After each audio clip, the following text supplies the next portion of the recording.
Hey everyone, this is Malkazer returning from my little break here, another installment in the Final Fantasy XIV playthrough.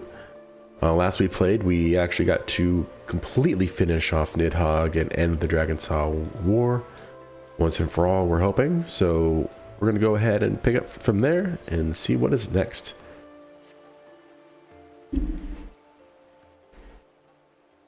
Master Earthbiter, you are welcome. You come at the most excellent time. An invitation from a truly preeminent personage was delivered to the manor but a short while ago. Whether you have been present to receive it, but at any event. Sir Emmerich de Burrell, Lord Speaker of the House of Lords, Lord Commander of the Temple Knights, and Viscount of House Burrell, cordially invites Master Earthbiter to dine with him at his estate. Okay, a party. You seem surprised. The messenger assured me that his lord had broached the subject with you at an earlier date, when the arrangements for the peace conference were still being finalized. Of course, the intervening moons afford little opportunity for leisure, but with the happy advent of peace, 'tis plain the Lord Commander sees no further cause to delay. What say you? I should be glad to accept. The foggy switchware, I like that one.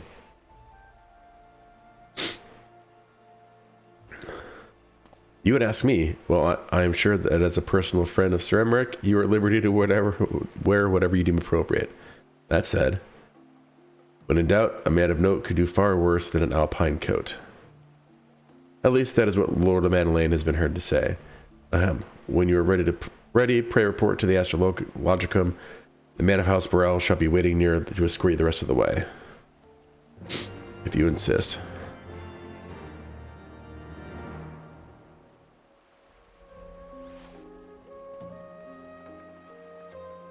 These people are still out here. They're not all in the same guild. I wonder what's going on.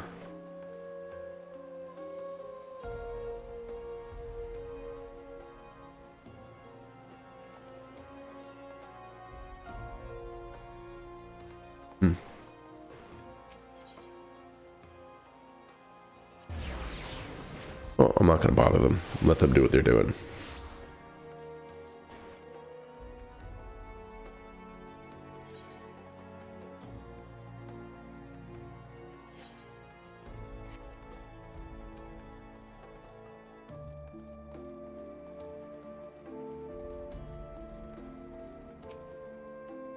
Greetings and well met, Master Earthbiter. I have the honor and privilege to serve as head steward of House Burrell. Though admittedly our staff is somewhat smaller than those of other noble families, being countable in one hand. My lord will be overjoyed to hear that you have accepted his invitation. As you will soon see, we have spared no expense. I dare say a man of action such as yourself enjoys nary a moment's respite.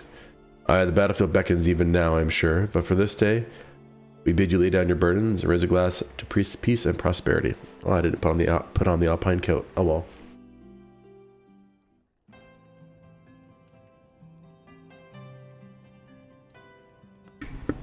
Excuse me.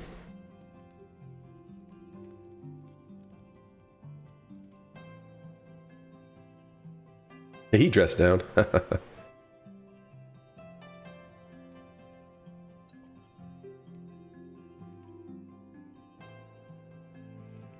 How awkward are those hands?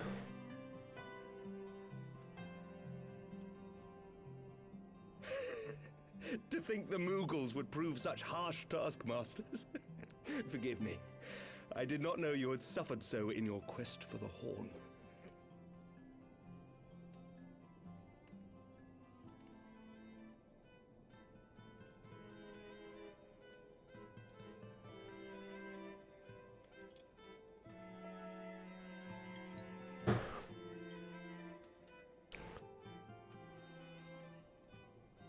I must say, your spirited accounts always come as a welcome change from the arid reports which fill my days.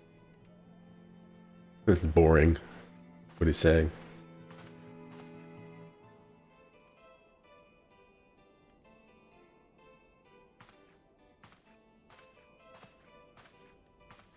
I'll avoid the alcohol. Last time there was an issue with it.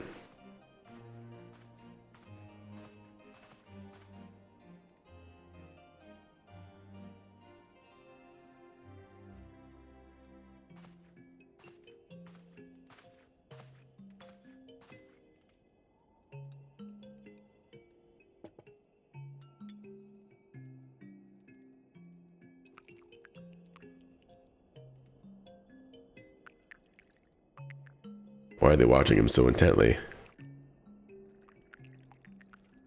They want us to assume that there's going to be some poisoning going on. Though I have lived in these lands my entire life, to hear you speak of them, there is much and more I have yet to see. Truly, yours was a marvelous journey.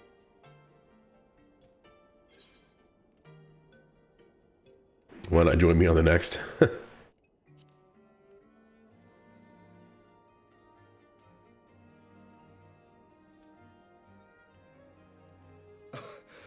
Well, truth be told, when I think back on the sweeping vistas of the churning mists, I do feel some slight pangs of wanderlust.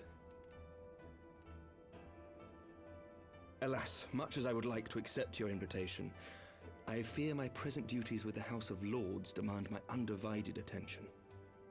Someday, perhaps.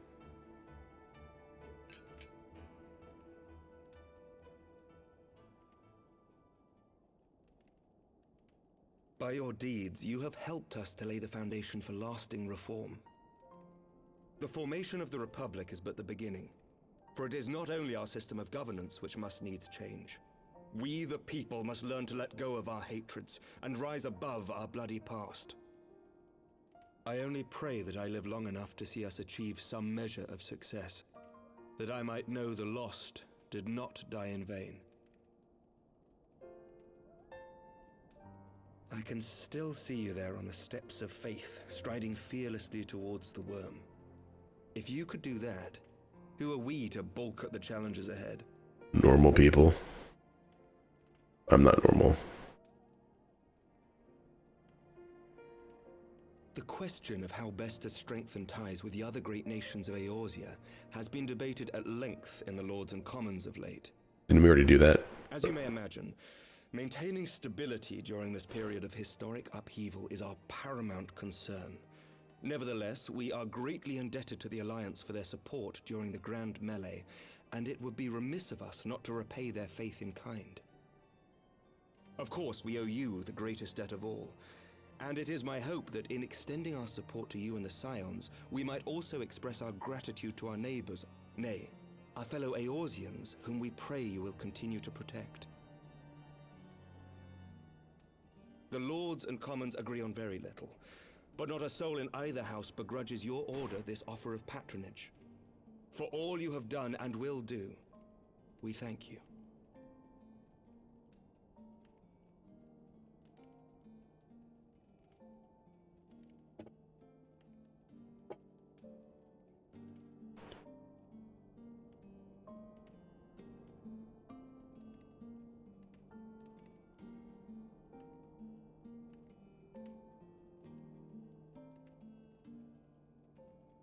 Letting Emmerich try it first. May I ask a personal question? Is that what it is? Now that the dust has settled, what will you do? Not as a scion, I mean, but what do you want for yourself? I don't get those options. Lord Commander, pray forgive the interruption. News from House Fulton? An urgent message for the Warrior of Light. I was instructed to deliver it without delay. Master Thancred returned to the manor a short time ago, bearing an injured maiden. Master Leveilleur and Mistress Tataru are tending to her wounds, but they like not her chances. Respectfully, my lord, they have requested the Warrior of Light's immediate presence. You must go to them, my friend, and I shall go with you.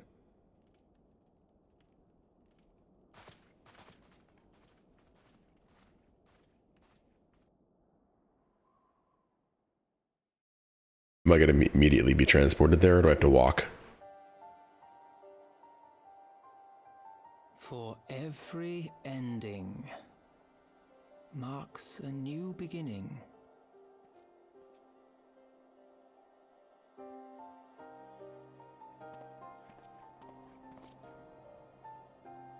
From tragedy and sacrifice, we rise to greet a new dawn, as did he.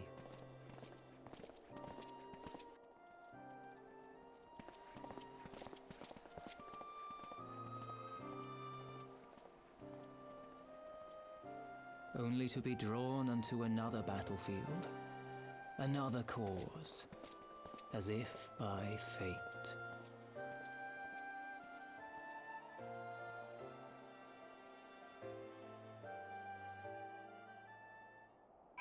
Whose voice was that? I wonder.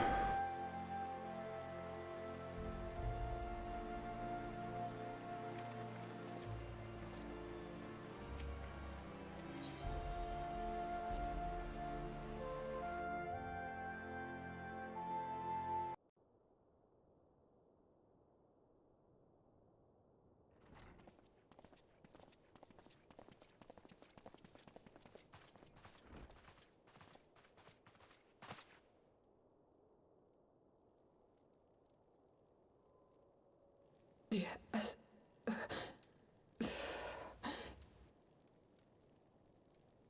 Is that... Alize, Alphinaud's twin sister. She ran afoul of the Warriors of Darkness. I had been tracking them since the ceremony at Falcon's Nest. Little did I know I was not the only one. You're not very good at tracking then. Evidently, she had learned of their activities and attempted to shadow them on her own. Poorly. I rescued her in the Twelveswood, and together we fled north. But though I made every effort to cover our tracks, they caught up with us on the Ishgardian border. And in the ensuing struggle, Alize took an arrow to the shoulder. 'Twas only after we had made good our escape that I realized it was poisoned.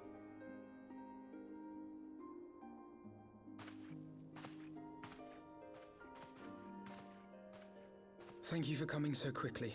And you, Sir Emmerich. Think nothing of it. How is she?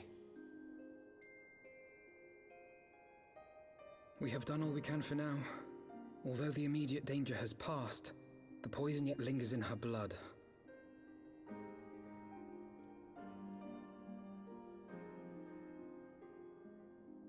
We came to Eorzea together, hoping to bring salvation to the realm our grandfather gave his life to protect. But when confronted with the bitter realities of its politics and its petty powermongers, she was driven to anger and to doubt.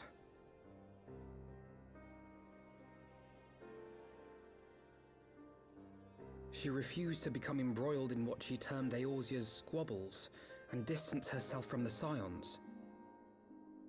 Though she remained hopeful of a brighter future, she would walk her own path.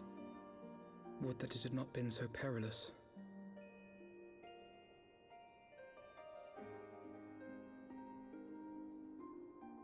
For all our differences, she's as dedicated as any Scion to the salvation of Eorzea. But more than that, she is my sister. To be reunited with her, only to lose her forever. Gods, even to speak the words. Take heart, Master Alphinaud. She will be attended by our most skilled Chirurgeons.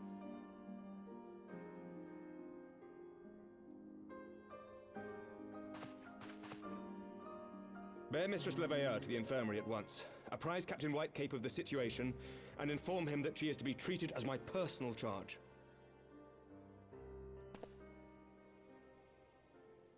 Because you know they'll believe you. Wait, don't go. Please, come closer.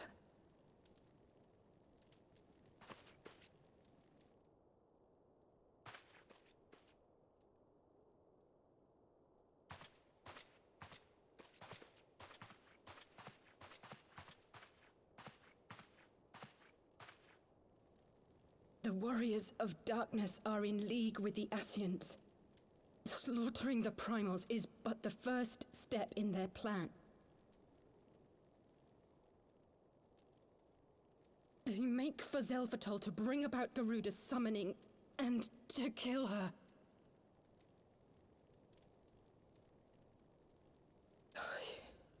You must stop them. Zelfatol, what's that?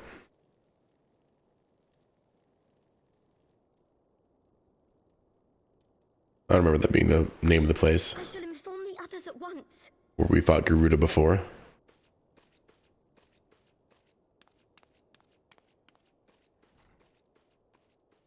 Master Thancred, I would ask that you accompany Mistress Leveilleur to the infirmary. Your knowledge of her injuries may well prove useful in determining her treatment. Of course.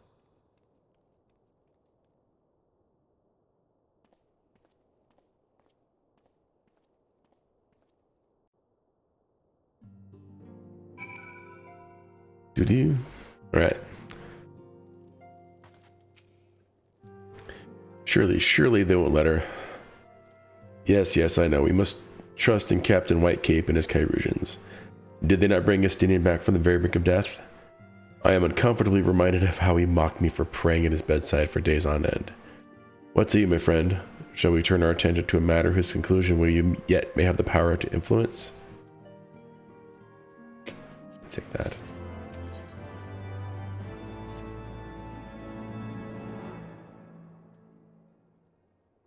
The warriors of darkness and the Asians are conspiring to bring about Garuda's summoning, that they may put her to the sword. Then when we first encountered them in Lost Asnaf, when they were confronting Ravana, gods, has this been their aim all along? What do you intend to do, Master Alphino? There is much more I do not understand, but I know this. A primal summoning cannot be ignored. Alize risked her life to uncover this plot, and we squander her gift at our peril. Alexander, will you accompany me to Zelphatal and help me stop the Ixal's ritual?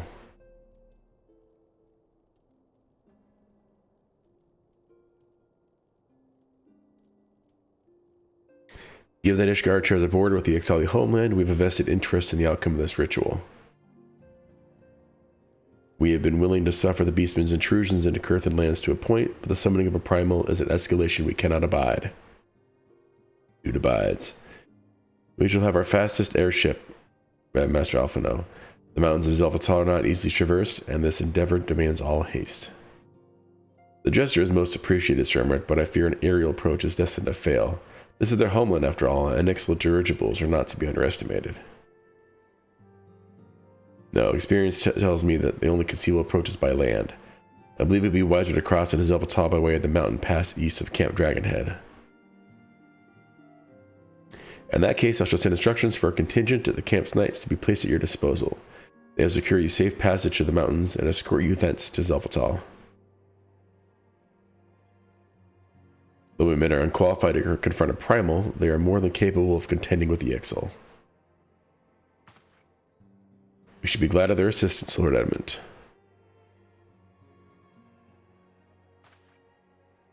In the event Mistress Alize regains consciousness, we will share with you any additional information she may provide. May the Fury watch over and keep you safe.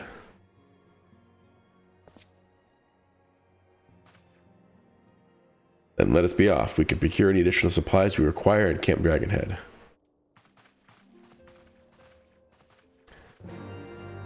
Really? I think I'm good on supplies. Don't have to worry about it too much.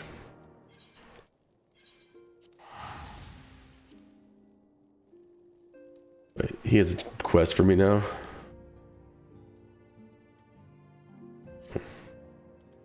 Whatever. Yeah, let's get back over to Camp Dragonhead.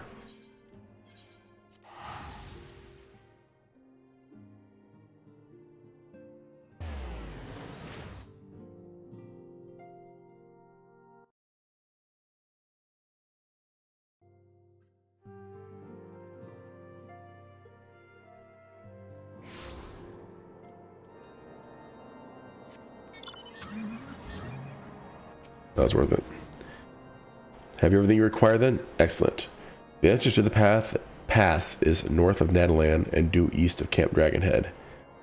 Though it is normally guarded by a score of Ixali warriors, I have been informed that House Fortom Knights have already dispatched them. The enemy's gate lies open. We need but to walk through.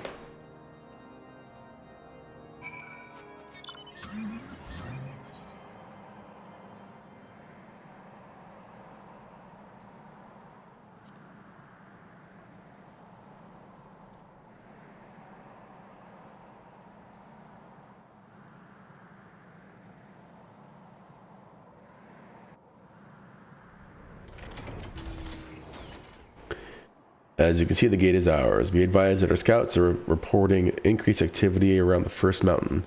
Simply put, they are up to something and don't want anybody interfering. We stand ready to escort as Alphatal and aid you as we see fit. Given the numbers, we are likely to encounter a two-pronged approach would be best. While the knights and I feign a larger attack to draw the Ixal's attention, I suggest you and yours attempt to slip past their defenses and locate the site of the summoning ritual. If the gods are good, you should only have to deal with some few patrols, but if they are not, you may be forced to do battle with the warriors of darkness.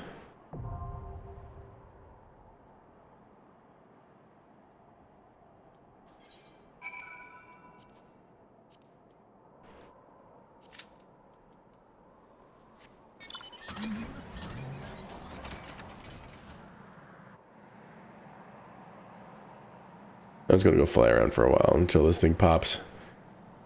And they say that they're dirigibles or something, nothing to be worried about, or nothing to be scoffed at, but I don't even see any weapons on them.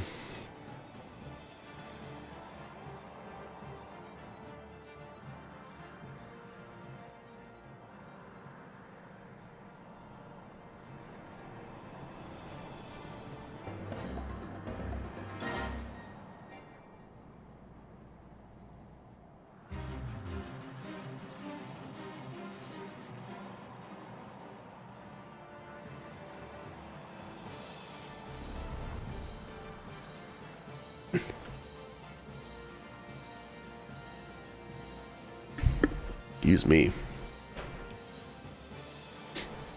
What is that one? Leaves. The guild has. I haven't even done any guild tests on this guy yet. I've done a few.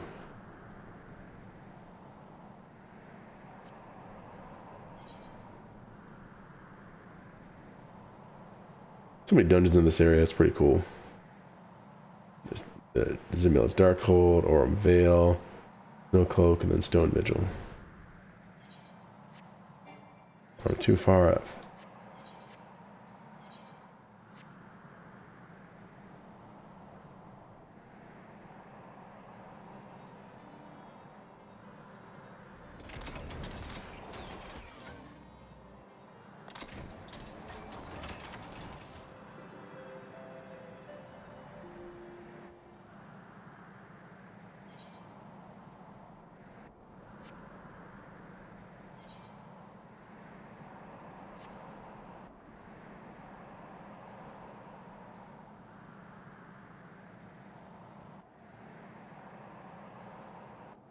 Crazy.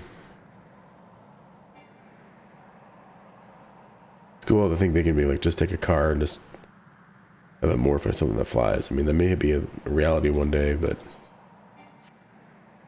yeah, it's just cool.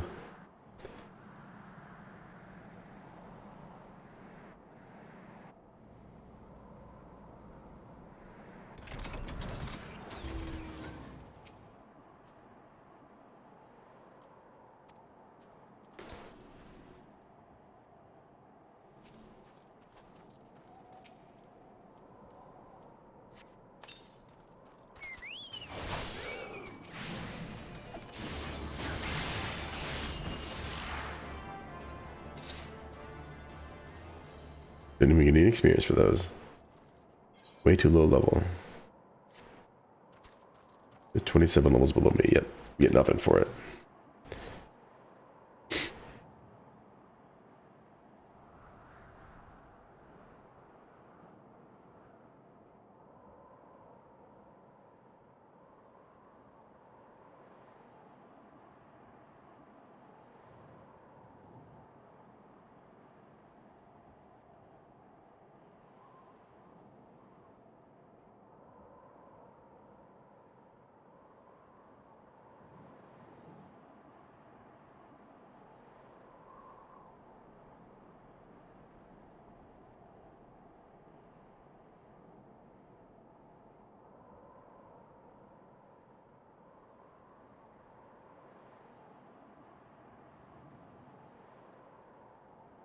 Oh, come on with this loading. This is ridiculous.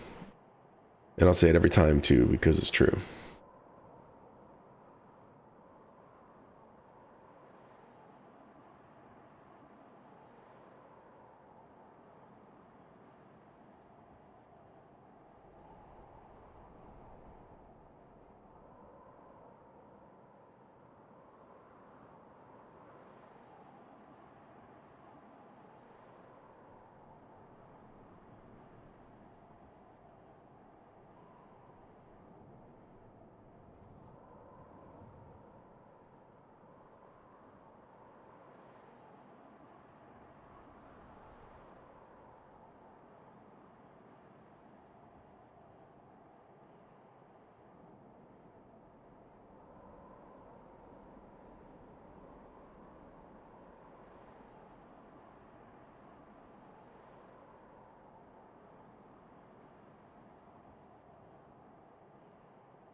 And now music comes up.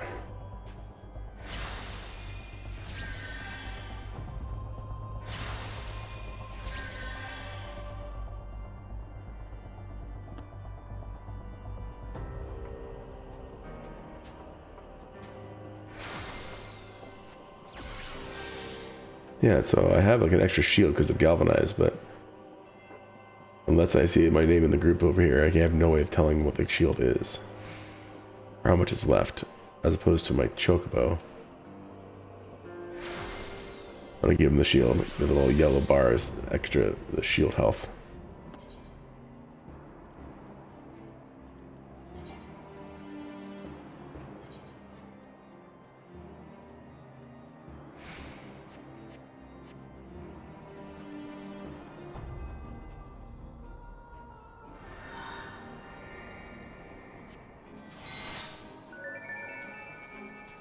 Just messing around while we wait for this queue to pop, which should be any second now.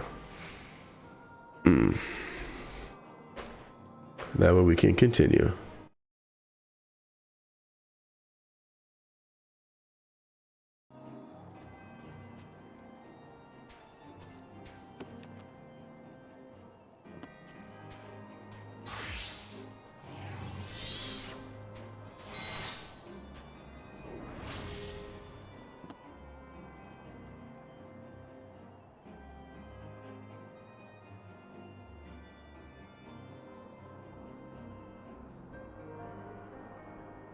We have to rearrange those buttons.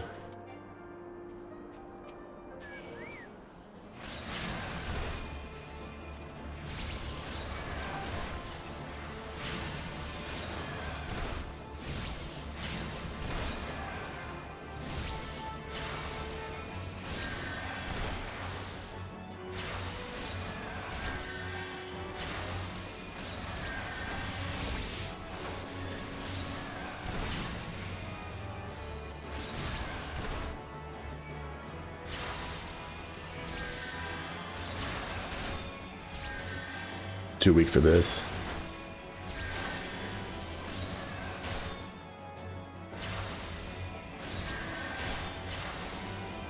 Can you stop critting me, please?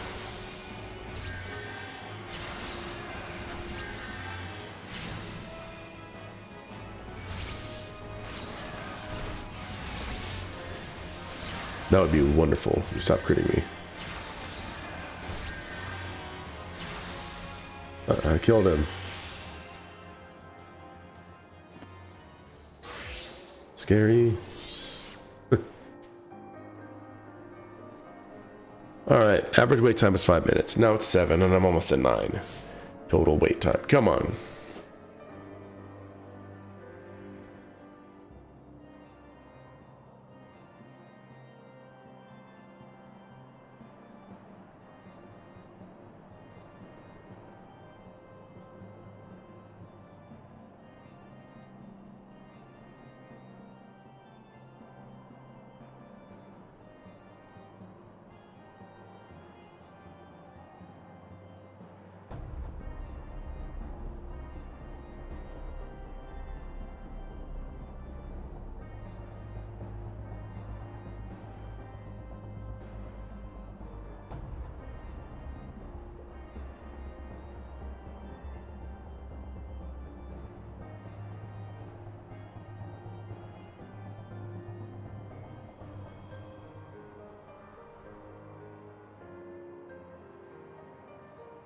Come on.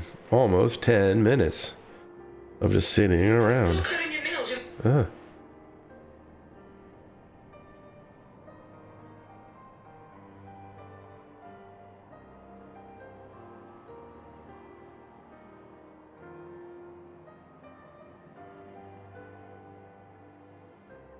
Jeez.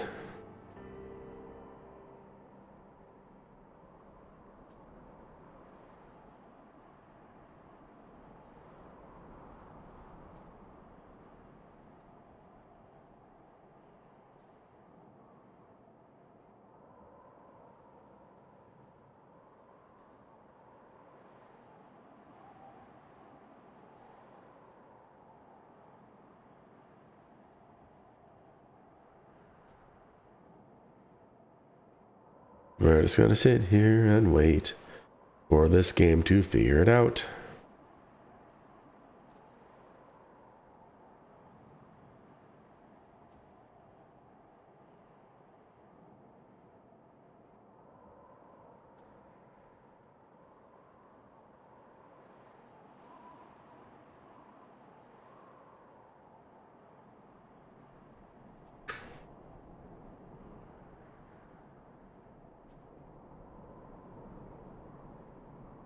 At least my cape's blowing in the wind. That makes it tolerable, I guess.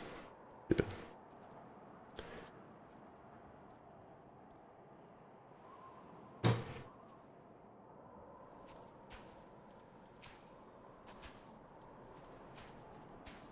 Die.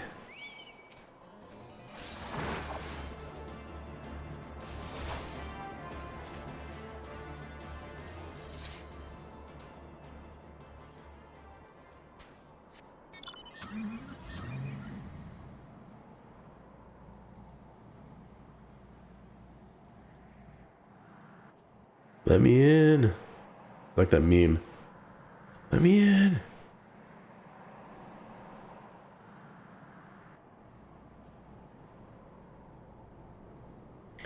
"12 minutes. Is it like the slow time of day or something? What's going on here?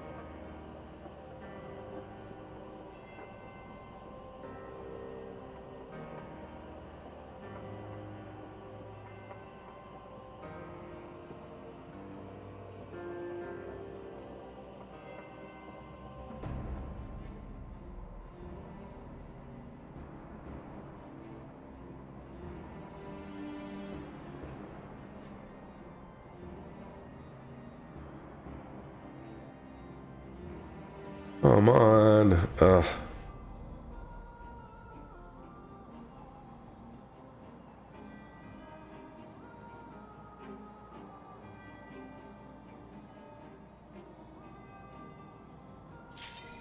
Jeez, took long enough.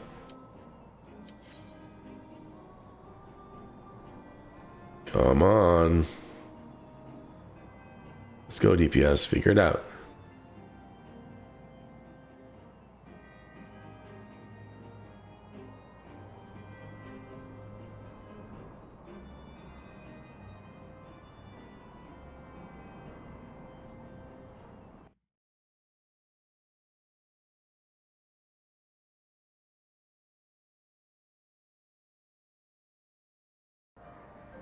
Really? There we go. Dang.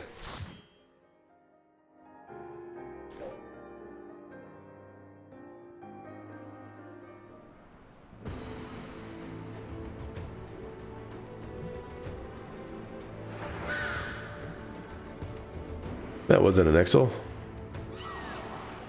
Neither of those. And that. Heck. Safeguards.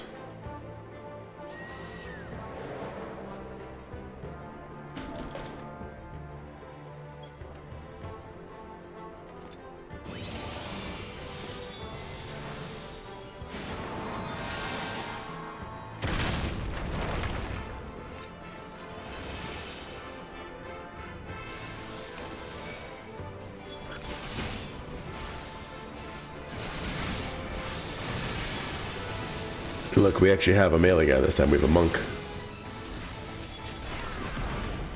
And we have an answer.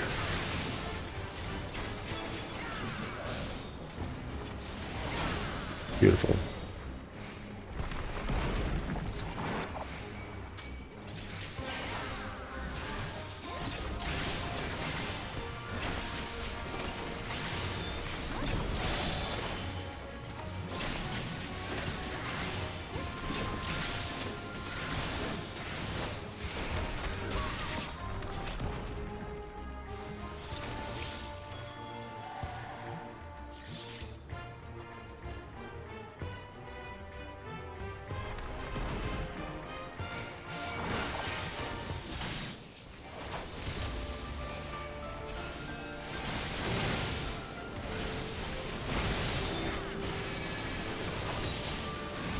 They throw boulders at us.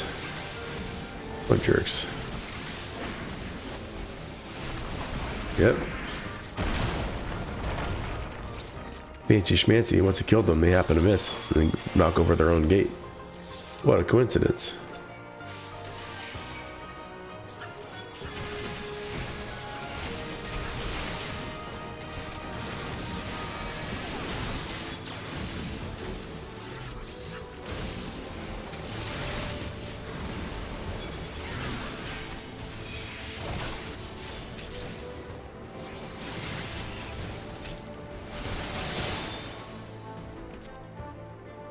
Doesn't experience each. Very nice, especially for that big guy.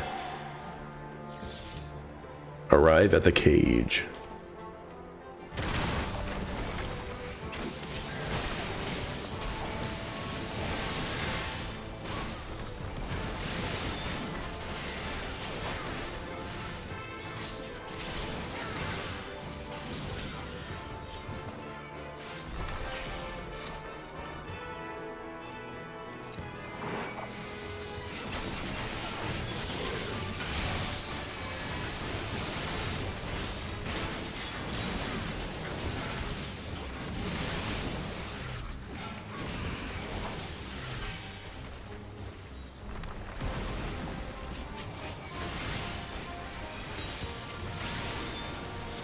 Oh, apparently if I hit him with their own rocket, they, the enemies get a debuff, so we can do more damage to them.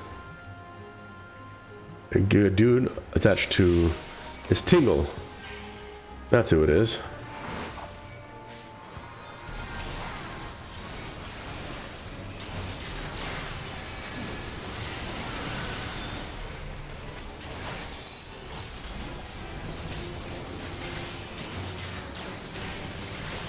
Dude attached to a balloon.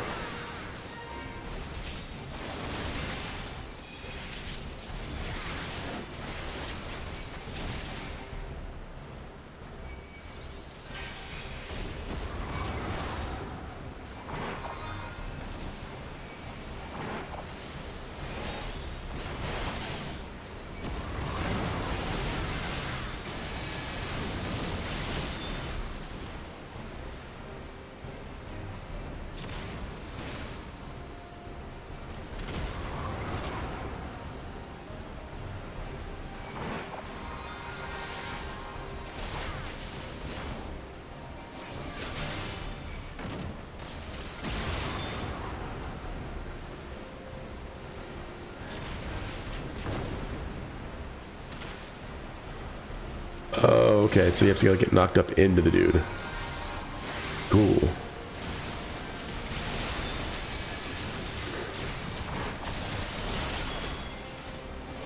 I think he's immune while these air stones are up. Yep, invulnerable.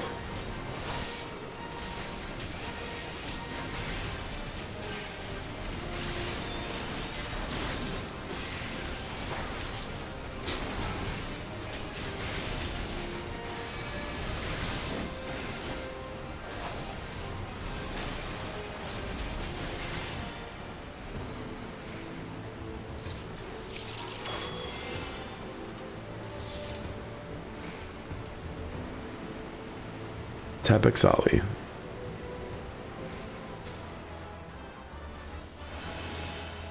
Zelfatal, Whirl Talon, and Brave Wing.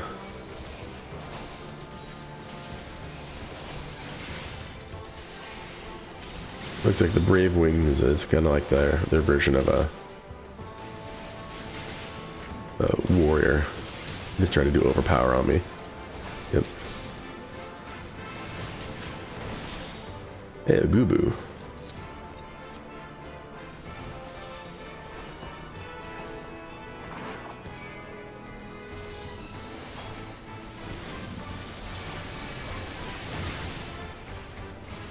There are spikes around us too. All around the edges, see them? Heck yeah. Reminds you of Solstice.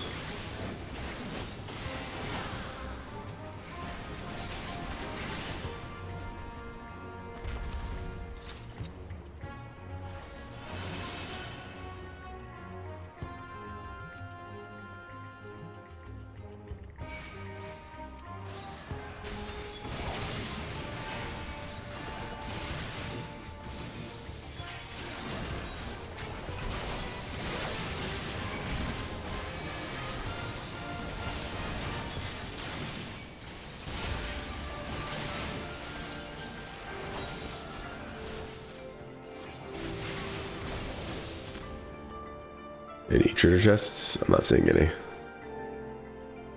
There's one right there.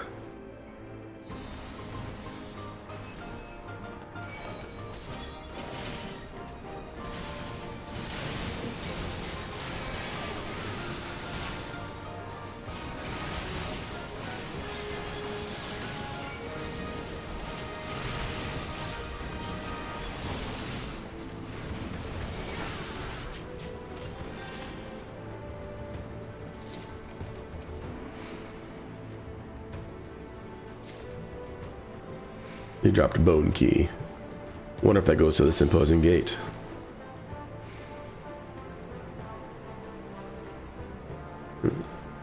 How exact?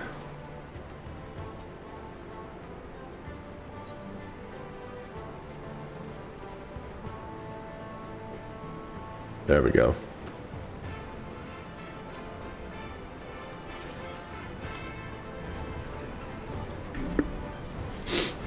Cool.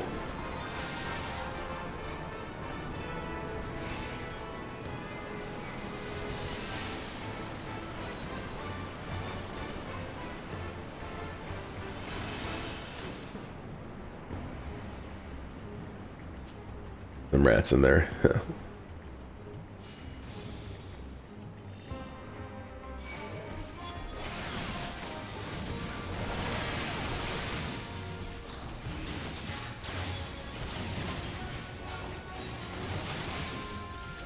Watch out for the spikes on the edge.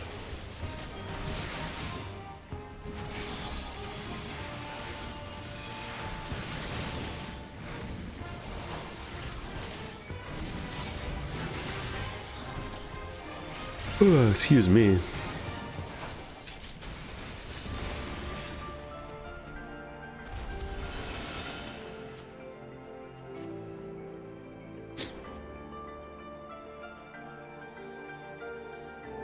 Oh, look at that weapon. That looks pretty cool. Giant axe made out of feathers, it looks like. Oh, this looks like one we're gonna have to try to get knocked away. Kind of like in the Ravana fight.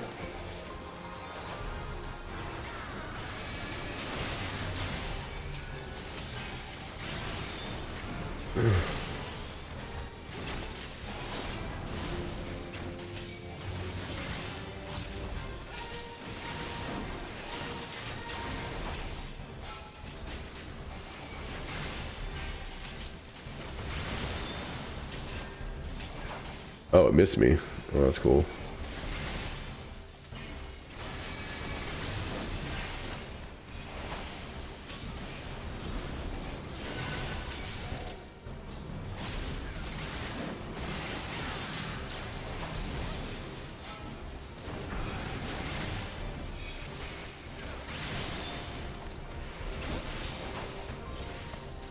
Swift Feather, what does this one do?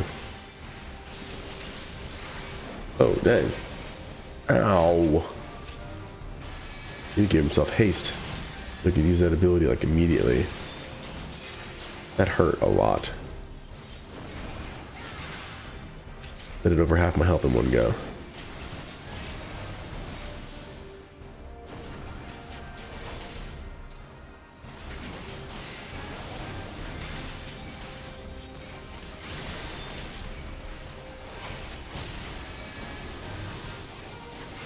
Cool.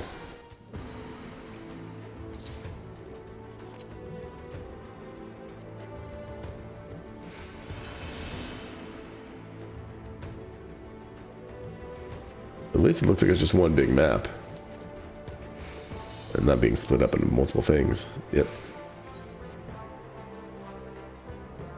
That color.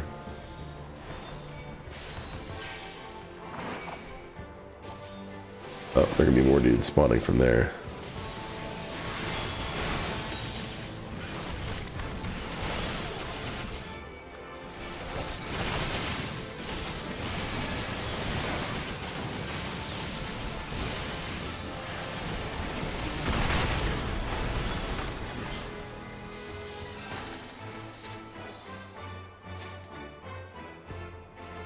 Bum bum bum. The treasure chest? Heck yeah.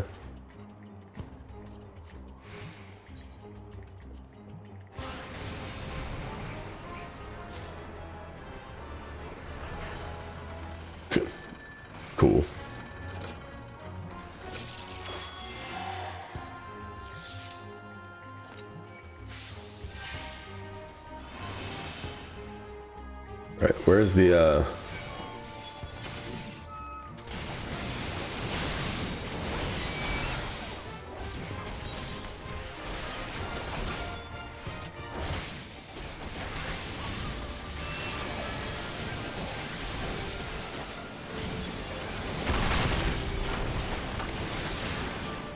another one on the other side.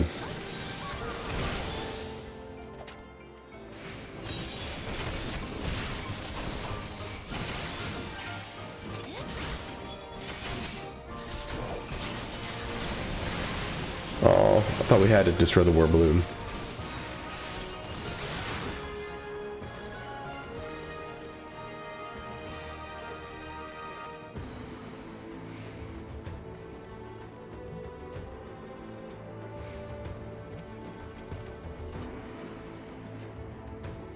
Nah, we do need to destroy the war balloon.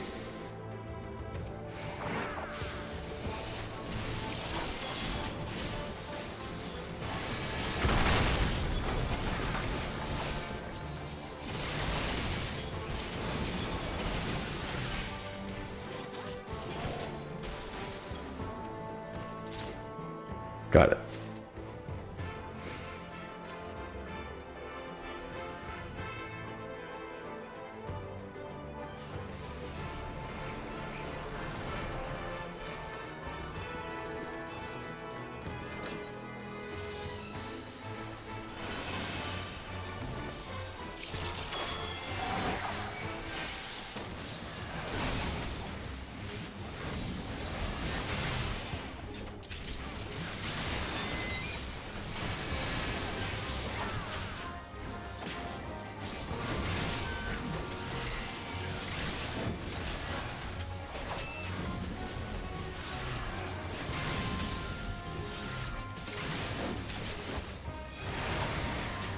Oh, yeah, hit everybody.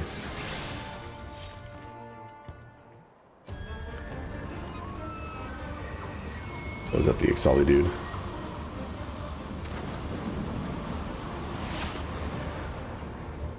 Yeah.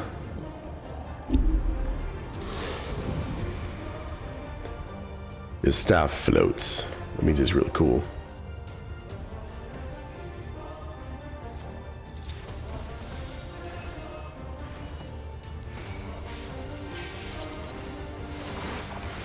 Intrude upon sacred ground, who dares? Pay with lives, featherless ones will.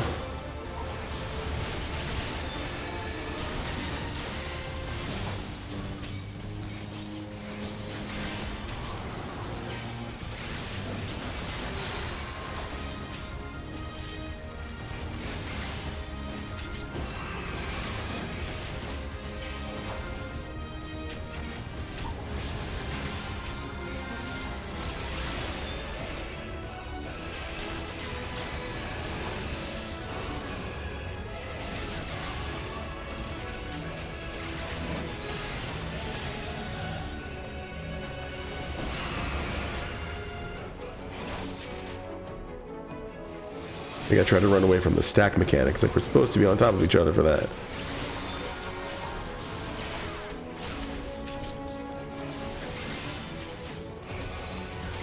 Upon sliver of her glory, we now call. Squawk, squawk. Oh, so.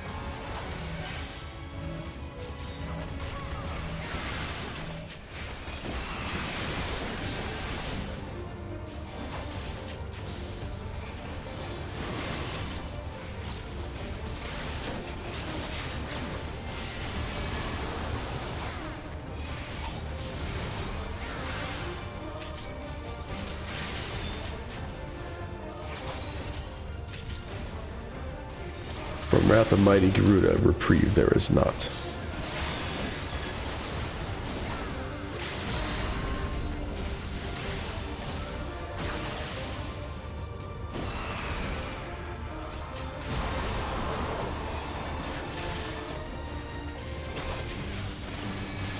The reckoning comes. Okay.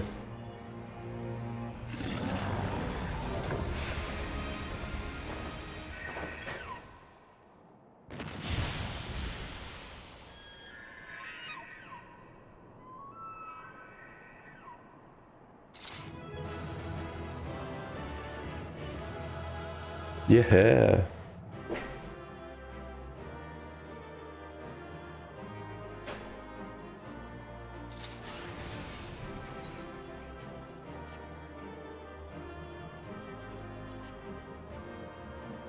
What did he say when he died? O Lady of the Vortex, in your name, our lives we give. It's apparently the weather is windy right now. I got one combination. Nothing to sneeze at.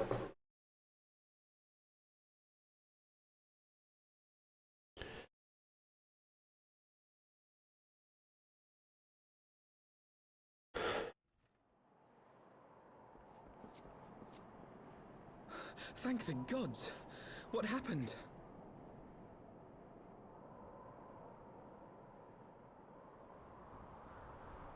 So they were unable to see the ritual to its completion. Then Garuda is no longer a threat, and whatever the Asians and the Warriors of Darkness were planning has come to naught. But we should not tarry.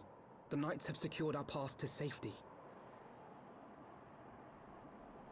Well, what do we have here? You'd better not have killed the Primal without us.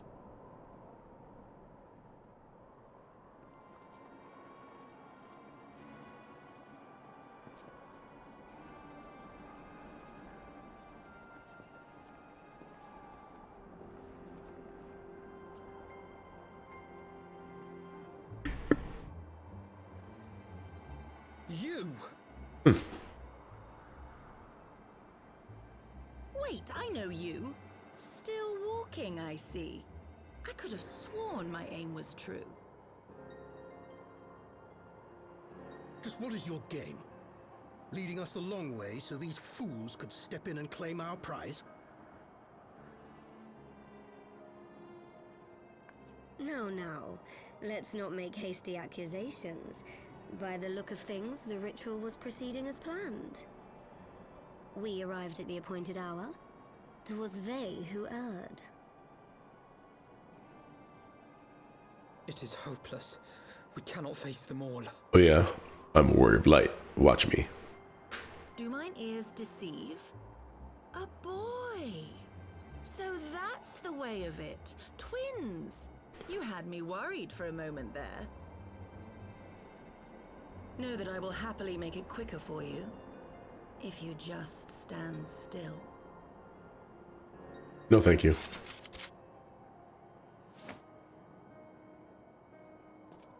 Enough, Jarumal. We wouldn't want to upset the man in white with any unnecessary bloodshed now, would we?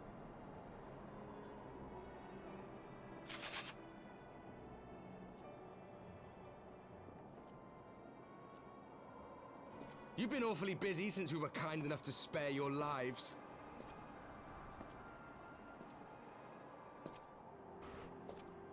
While you were idly consorting with the Asians, you mean? 7 hells! What could you possibly hope to achieve? Should I explain it to you? Very well. Consider it a reward of sorts for beating us here. You know the tale of Hydaelyn and Zodiac, I take it? Of the Great Sundering and the reflections it created?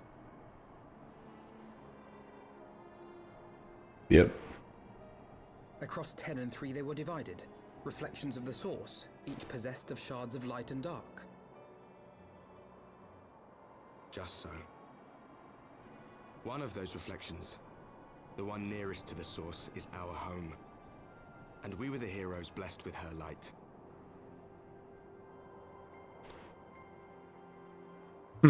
Cool. But not all worlds hold light and dark in equal measure. In ours, the power of light was greater by far. So the Asians, who once threatened our home, were no match. And they fell before us, one after another till none were left. Victory, we thought. And then came the light. A flood of pure, blinding radiance, annihilating shadow and color and life itself. Ere long, it will consume our world, leaving naught in its wake but blank perfection. That cannot be. Do you honestly expect us to believe such a story? Believe what you like. But it has happened before, on a world far removed from ours.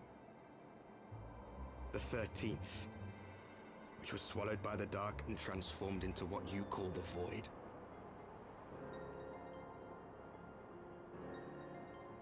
Unchallenged light would condemn us to a similar fate. And so we joined hands with our former enemies, and with their aid came here, to the Source. For there is but one way to restore the balance and save our home. The Ardor. Calamitous destruction with the power to break down the barriers between planes and see our worlds rejoined. You would doom our world to save your own? What would even become of us? Of you? Enough. I tire of talking. You give us just enough. You know what is at stake. We are prepared to do whatever it takes. Are you?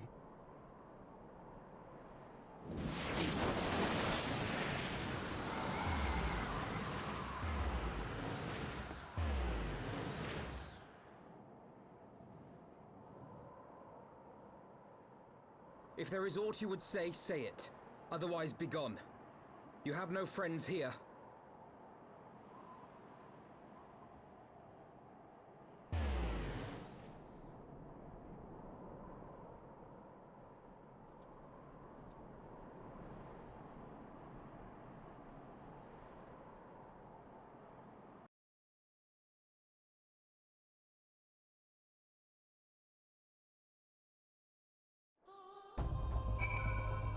I wonder if that's what the Shadowbringers expansion's about, is going to another dimension.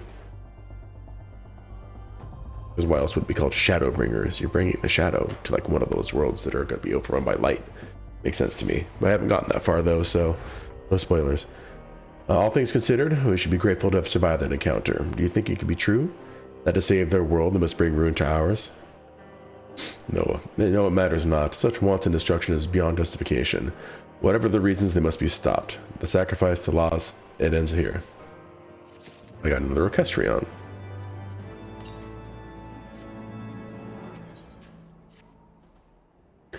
Forgive me, this is neither the time nor the place for idle introspection. The knights can apprise Lord Edmund of our success, and we the Lord Commander. More importantly, I should like to see if my sister's condition has improved. You may take a moment for yourself if you wish. I will be at the congregation. I'll meet you there.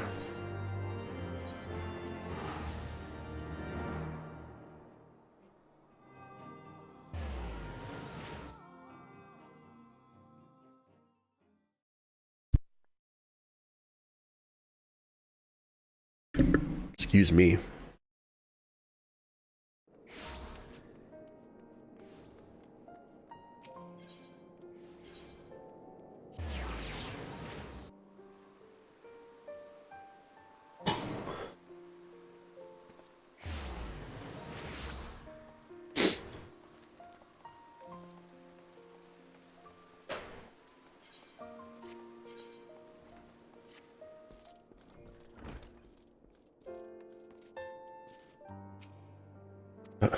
There we go.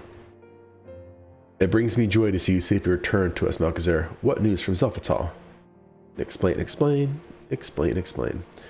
Then we were not too late. On behalf of Vishgard, I offer you my deepest thanks.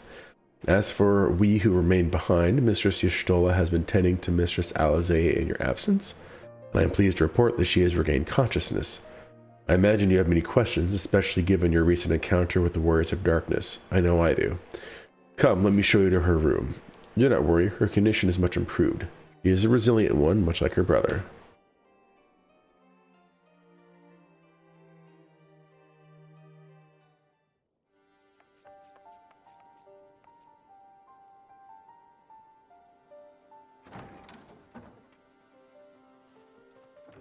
Alizé, how are you feeling?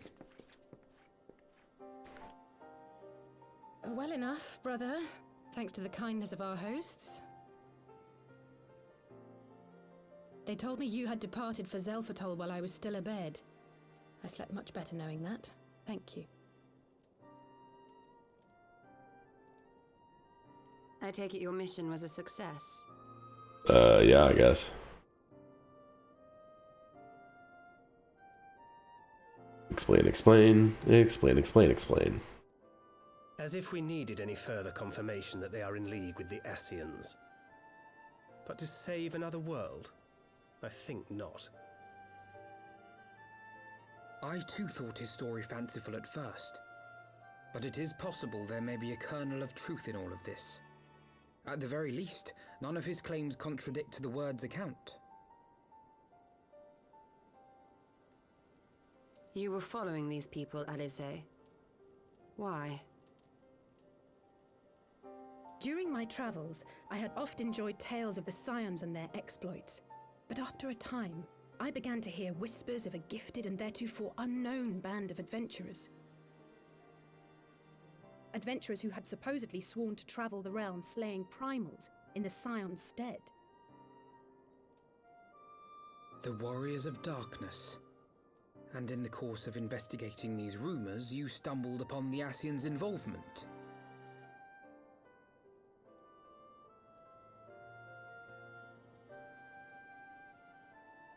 Yes, exactly.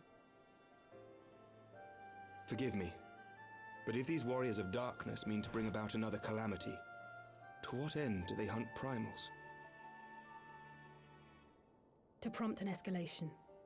To deepen the beast tribe's feelings of helplessness and despair, and thereby drive them to summon ever more powerful gods. And lest we forget, these events do not occur in isolation. With their patron deities being slain left and right, the news of man's victory over Nidhogg must surely have sown panic in the minds of the beastmen. 'Tis no wonder they wish to defend themselves.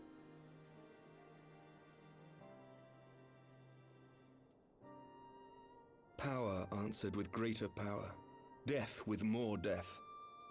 A vicious cycle fueled by fear and hatred. I know it's like all too well. Indeed. The Ascians sow discord and desperation, and the Warriors of Darkness reap the harvest. And so it continues. Yet that is not the extent of their ambitions. The Ascian himself observed that once the powerless realize that the old gods have failed them, they will have little recourse but to look to a new one.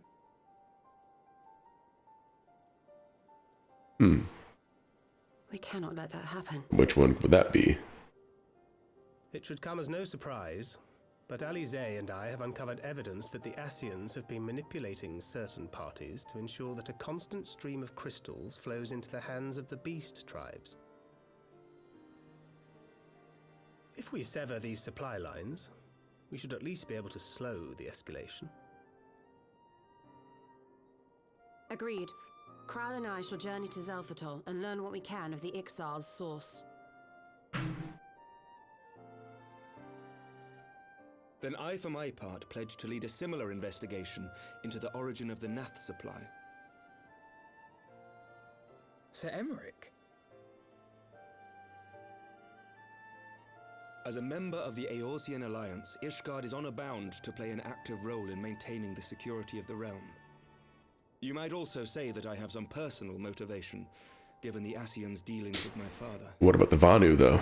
However, I make no secret of the fact that my knowledge of primal beings is scant at best.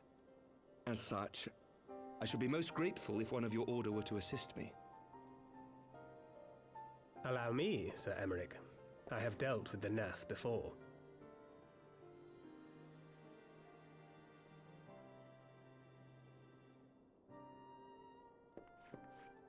Let us consult with Orianja then. Given his dedication to the study of primal beings, I should be surprised if he could not tell us something of value. Allow me to accompany you, brother. And before you think to refuse, know that I am not the girl I once was. I shall not be a burden. You have my word. But Alize, you... What did I just say?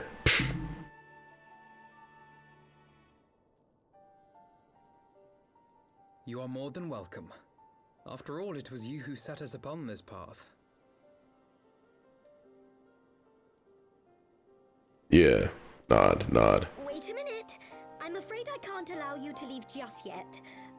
Not until you try on the new outfit I prepared for you.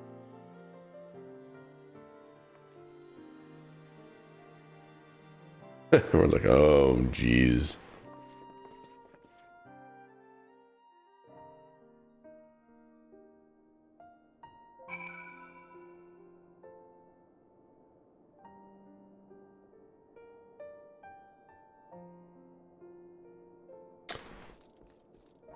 There we go. Dang.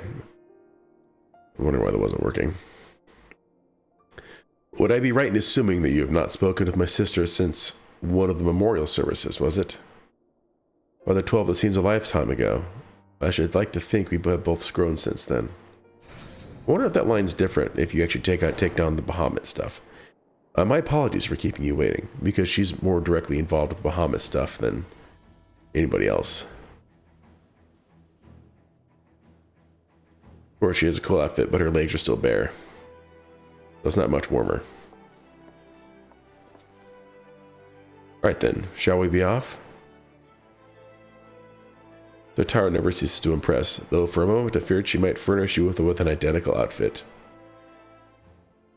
Praise the 12 she did not. Mother and father were rather too fond of making us wear matching clothes. Do you remember that time at the studio when that girl of yours crept up behind me in the hall and whispered,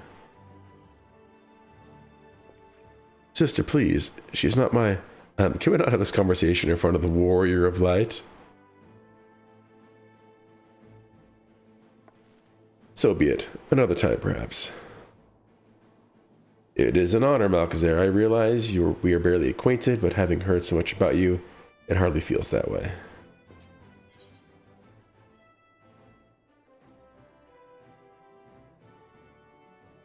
Ask about the carriage, might as well. Ah, yes, the carriage that so fortuitously arrived to spirit us away from Ul'dah after the banquet. The driver informed me that I had my sister to thank for this presence in Ul'dah. How did you know to send help? Oh, drunken brass blades are even less discreet than silver ones. Unfortunately, by the time I learned of the plot, it was too late to do anything more. Frankly, I'm still amazed Brent managed to find you. New garments aside, I must say you seem different, more resolute than last we met. You have the look of a woman who is ready to fight for the future of Eorzea. To the extent of my abilities, perhaps, but I have no delusions of grandeur, nor will I pretend to have found myself, or any such thing. I'm here today because I would regret it if I weren't, that is all. Fair enough, let us depart for the Waking Sands then, and see if Urianger can be of assistance.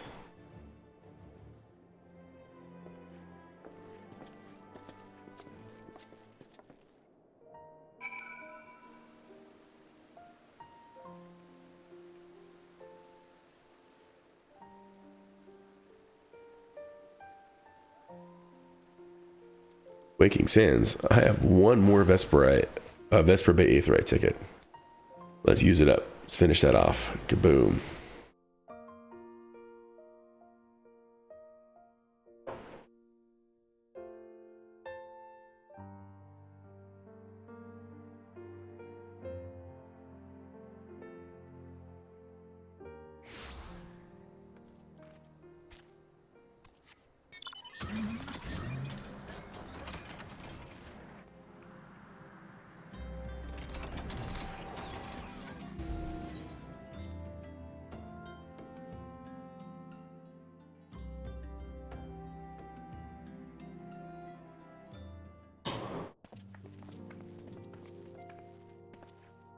Urianger, apologies for calling upon you unannounced. Why, Master Alphino, would that the scholar would seem fit to grant me knowledge of thy coming. What bringeth thee and thine here this day? The warriors of darkness have returned. Pray allow us to explain. And I will explain, and explain. I too have heard tales in recent days of primal beings rising up only to be cast down by forces unknown. Alas, as thou didst observe, this serveth but to spur the beast tribes to pursue their goals with redoubled fervor. We have two objectives at this time, to identify and remove the source of the beast tribes' crystals, and to take direct action to prevent any further summoning rituals from reaching completion. The second is easier said than done, of course. While we are fortunate enough to learn of the Ixali's plans before they came to fruition, I should be surprised if the Warriors of Darkness and Ascians did not have similar designs elsewhere, of which we have no knowledge.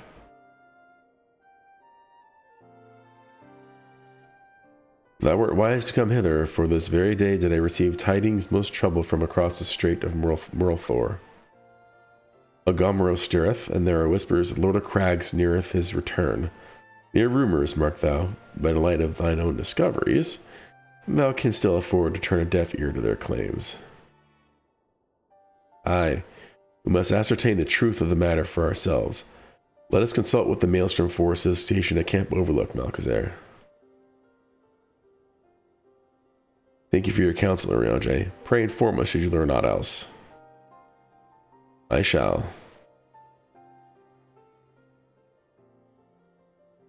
Look at her. What's her deal? If I may, brother. Urianger, is there anything else you would like to say? Uh-oh. Alize? If not, then never mind. I only ask because you were normally rather more verbose. Nothing to add? Very well. Ere we depart, I wish to make a request. The Warriors of Darkness spoke of how the Ardor would with power to break down the barriers between planes that our worlds might be rejoined. I would ask that you research this for us. Being nowhere near as well read as you, I'm sure I wouldn't know where to begin. That said, I have heard tell of a promising tome, the Garen Oracles. Mayhap you could start there. What is her deal? By thy leave.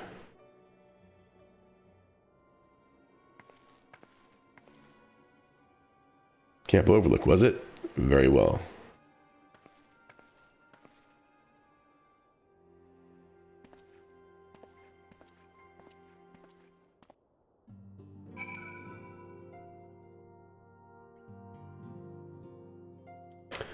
What quest do you have for me?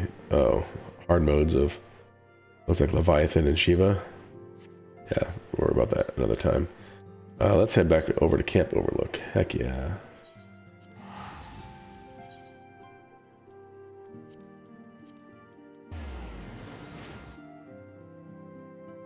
I was trying to see something, because I saw something that looked pretty cool before I went and clicked on the teleport.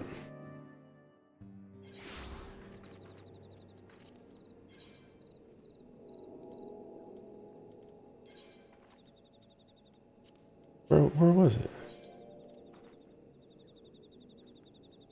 Oh, okay, like all these over here. The different city-states.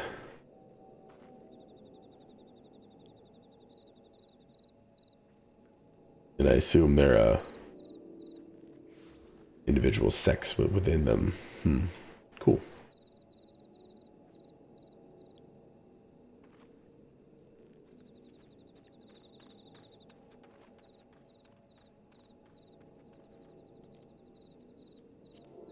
Right. Let's go talk to Bloodin. Wherever you pronounce his name. 7 Hells. At this rate, I'll have to appeal to Maelstrom Command for reinforcements. Whatever it is, we don't want any. Well, fancy that. Just when my kobold problems look like coming to a head, the signs of the Simithon turn up, itching to pitch in. Bloody brilliant timing is what it is. Right then, let's get to it.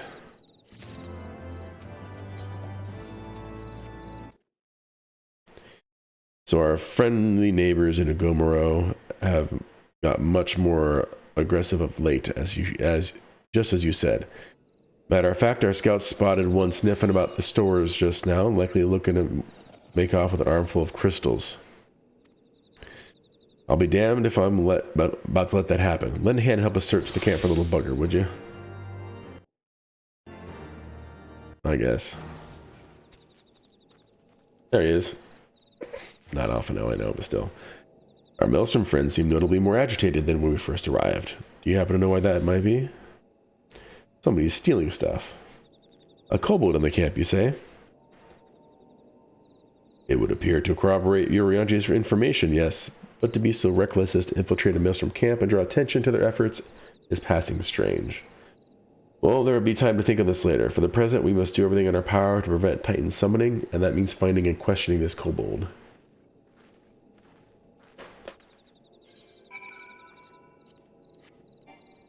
Let me get rid of this button here. No, it doesn't need to be there anymore. Alright, so now we gotta find a kobold. Let's start on this side.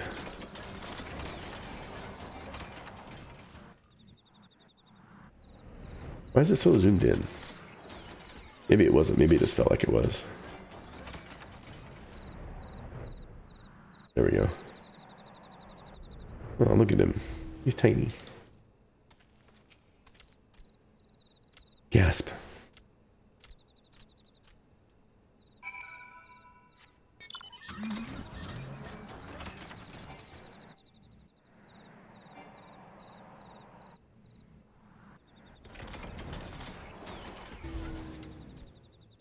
To stay back, away, far back. I'm not a, God, somebody is pointless, hopeless, no use.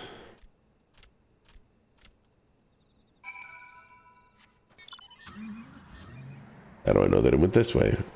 Apparently I just know these things. But please don't hurt me. I only wish to talk. Yes, yes, just talk. Yeah. So scared.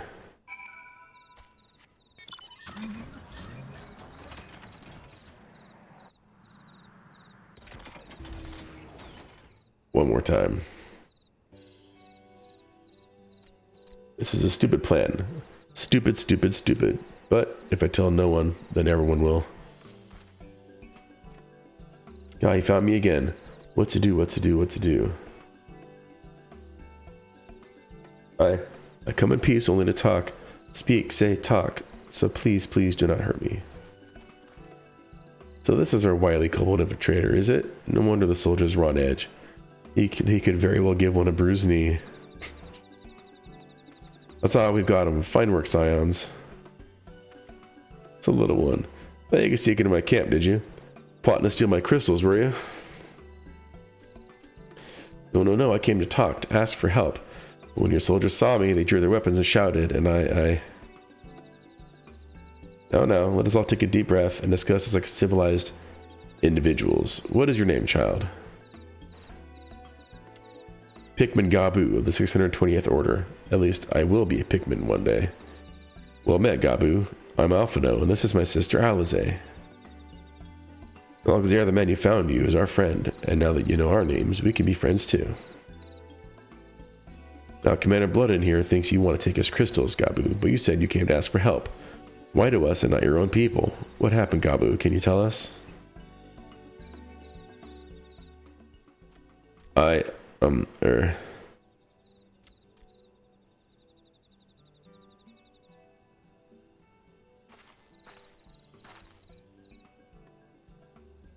No one is going to hurt you, alright? Not while we're here, I promise.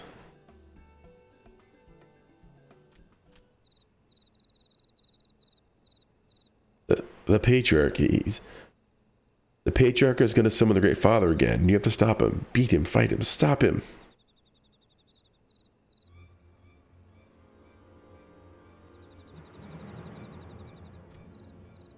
Gabu's parents said they didn't want it, along with many others, but the Patriarch wouldn't listen.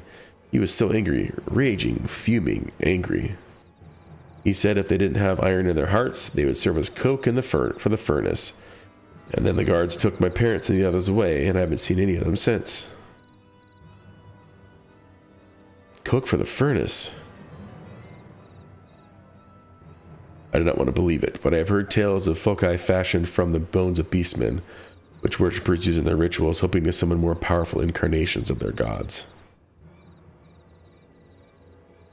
By the 12, that is sickening. No one listens to Gabu, no matter how much he cries, pleads, begs, cries. He did not listen, only talk about punishing the overdwellers and praising the Great Father.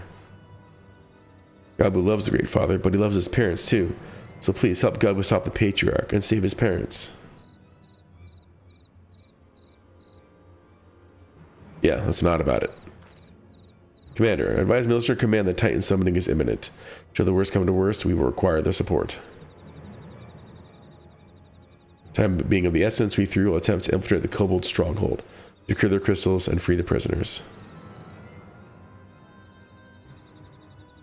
Well, if you're sure, you'll forgive me if I don't seem optimistic. We'll make ready just in case.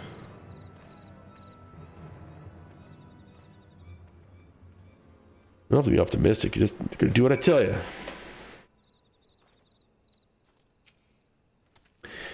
I have faith that we may yet stop the ritual. We should surely have detected the associated etheric disturbance had Titan manifested already. But I cannot speak for the prisoners, 12 have mercy, that they would even contemplate sacrificing their own flesh and blood, brothers and sisters, mothers and fathers. Time is of the essence. We must see what else Gabu knows and formulate a plan without further delay.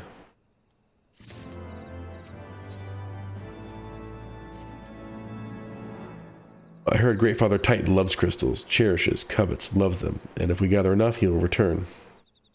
That's why the Patriarch told everyone to go forth and gather them.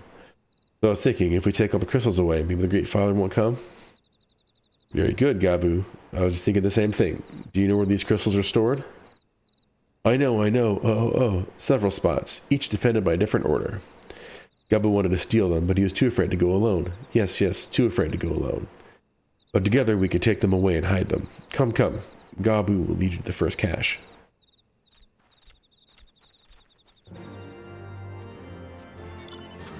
Take me a drink. Got me some green tea. Delicious. There we go.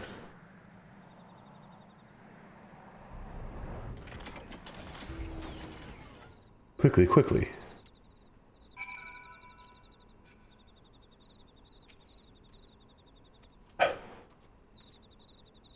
There we go. How many things to click on?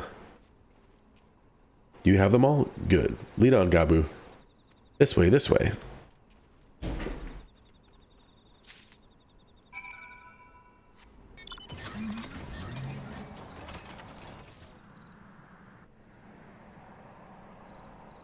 Kobold architecture.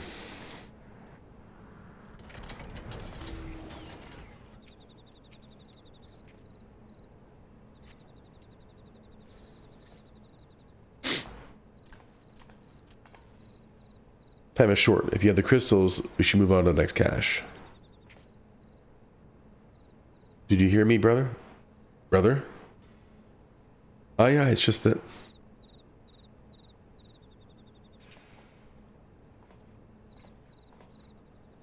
I'm quite certain that the crate once bore Ishgardian seals. Someone took great pains to remove all traces, but enough remains to make up the pattern. See for yourself. I struggle to imagine kobolds traveling to Kurthus to obtain crystals, much less bothering to conceal their origins. I suspect these crystals were smuggled into Vilbrand by another party, most likely a pawn of the Ascians, as Thancred speculated. I don't understand. Who are the Ascians? Do they worship Great Father Titan too? I never you mind about that. As I said, we don't have a lot of time. Could you lead us to the next cache, Gabu? Yes, of course. Gabu knows the way. The next one is the last hit is very large, very big, very huge, very large. That's what she said.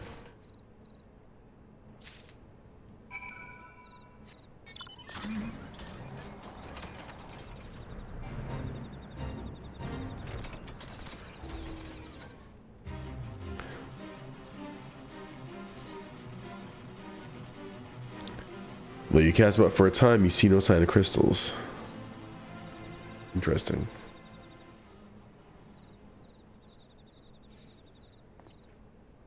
Confound it. What about you, Malcazar? Any luck? Nothing. But this cannot be. Gabu saw them. Spied, spotted, saw. Think, brother, think. They must have moved them, yes? The question is where to and why. Within Ogomoro, where they summoned Titan once before and mean to do so again. That is the only explanation. What about Mother and Father and the others? We have to help them. And we will, Gabu, we will. Stay calm, we still have time. No, we don't. They have yet to call for the remaining crates, yes? If they had, then they would have found the other caches empty and sounded the alarm. Nevertheless, I believe the time for stealth has passed. We must breach the navel and seize the remaining crystals. There is no other way to prevent Titan summoning. But first, give me your crystals, that I might deliver them into Commander Bloodin's custody. We dare not take them into the bowels of the mountain.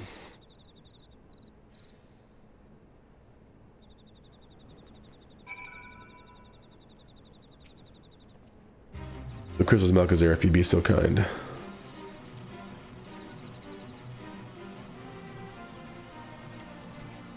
Thank you. I shall deliver them to Camp Overlook for safekeeping and brief Commander Blooded on the situation. Pray go on ahead. As I recall, there is an 8th right within the Ogomoro mines that will deliver you to the navel. Gabu doubtless knows the way. Wait for me there. I shall rejoin you on. Strange, I would have thought you eager to remain in the thick of the action. What if this is what you prefer? Then Godspeed, brother. This way, this way.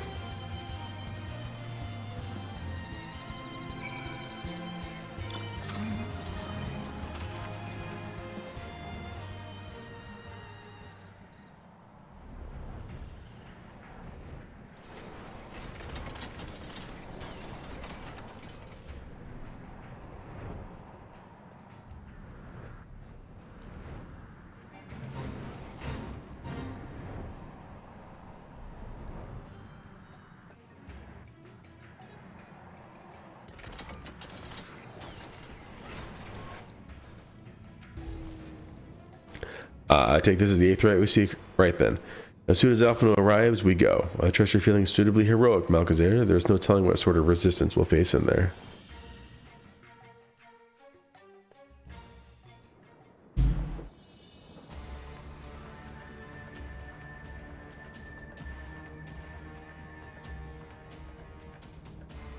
Quickly, you clods. Briskly, swiftly, quickly. I will not suffer any further delays.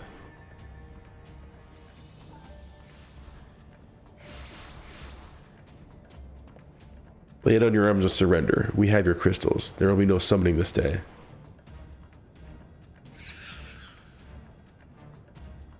Overdwellers, here. How did you... Where are my parents, Patriarch? Where are they?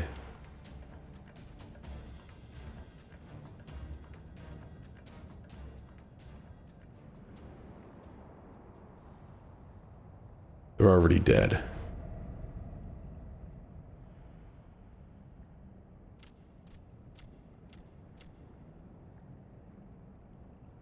Mother, father, cook for the furnace, you monster. How could you? We are but the servants of the Lord of Crags. We are his, that he may drink of our blood and partake of our flesh, that we might draw upon the strength of his children and defend them from the tyranny of the overdwellers. No, Alze, not yet.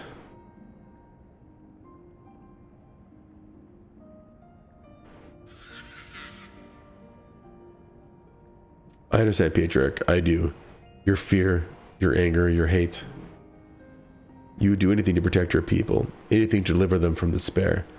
Whatever it takes to ensure that those who threaten you can never do so again.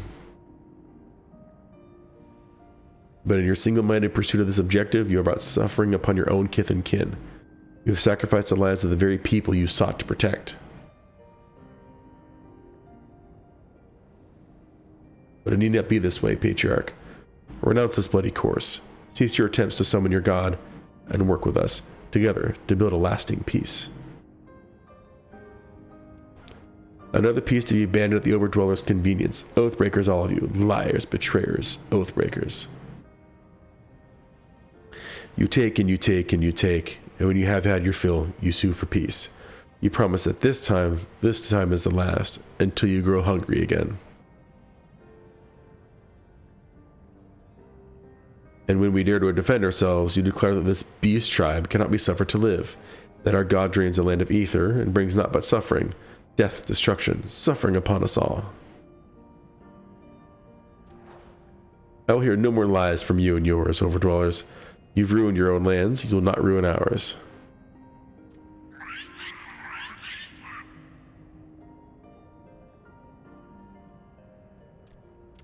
I said I'd come for you, and I did. I'm here. I'm here. I'm here. Say something, please. Please.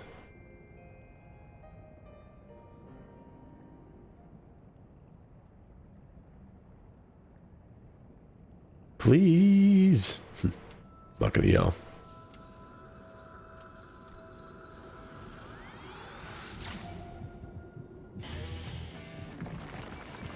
Oh, he did it. Gabu, summoned Titan. Wake up, wake up. Wake up, wake up, wake up, wake up, wake up, wake up. Wake up. Wake me up inside.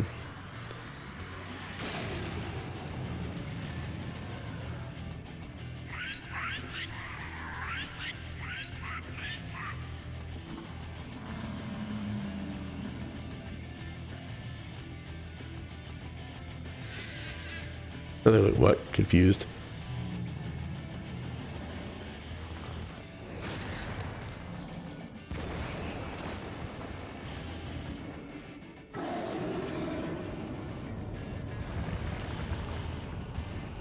Seven hells.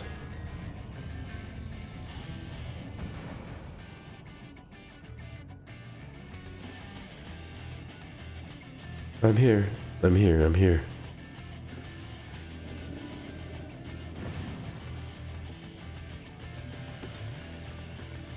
Alphino, leave him to me.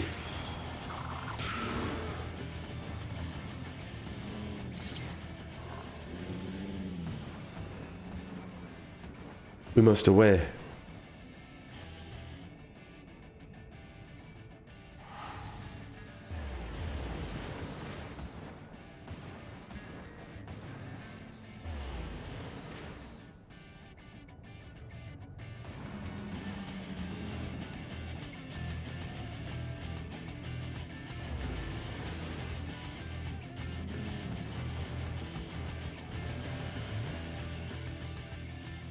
Well, dang.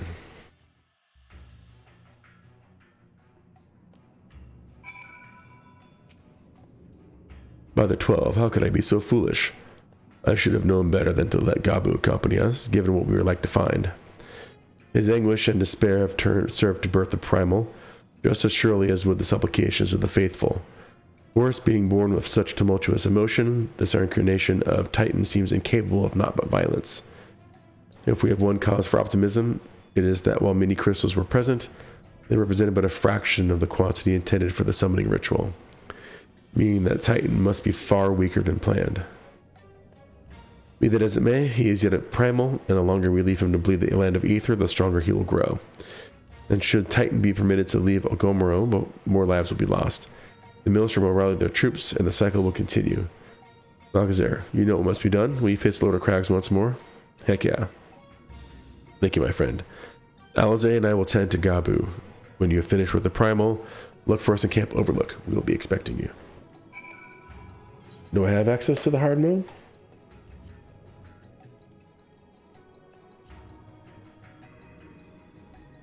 I do.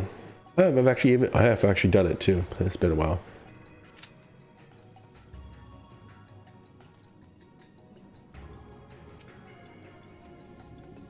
Poor Gabu.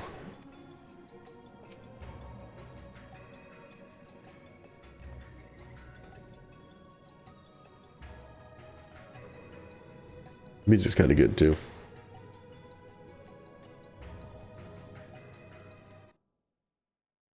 Alright, so we're on the Beast of the Heart of Mountain.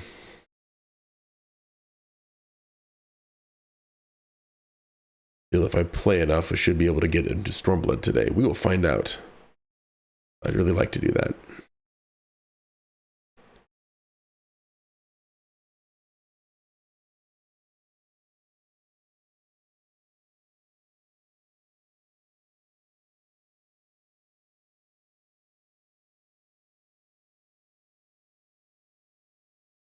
I seriously think on my other character I was like 4 quests away from getting into Shadowbringers.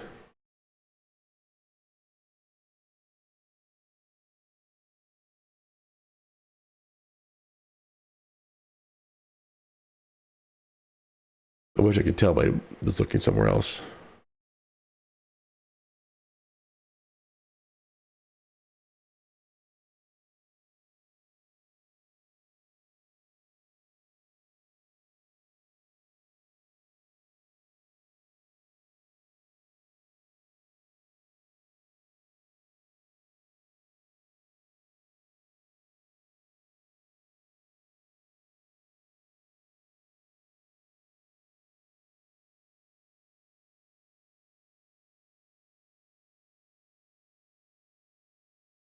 Come on. Everything slow down.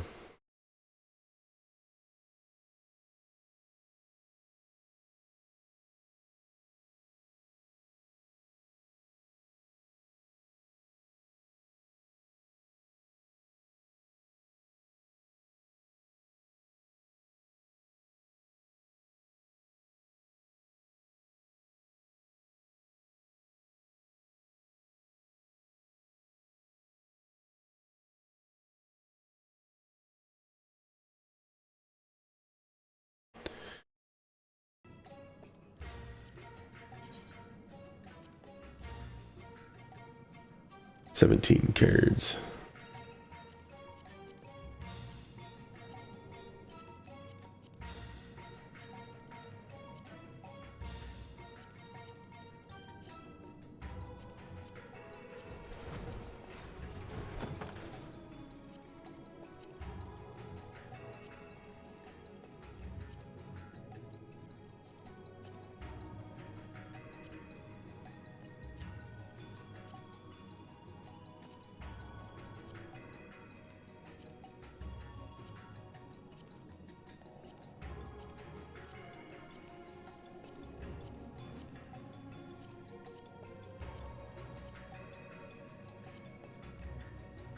At least it tells you where you can get some of these ones. Like from the Boston Arm Vale, Boston Sestasha, etc. So if you really want to, you can go and look for that stuff. Alright, come on. I hate, it's the worst part of these, just the waiting.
Someone saying that the Realm Reborn story is notably bland in comparison to the current content.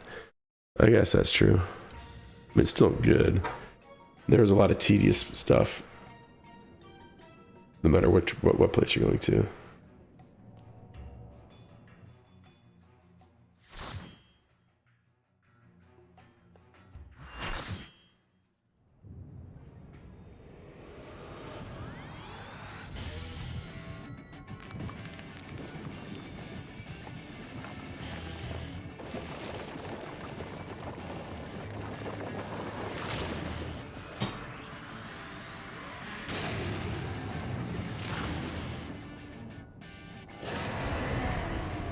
All right, let's do this.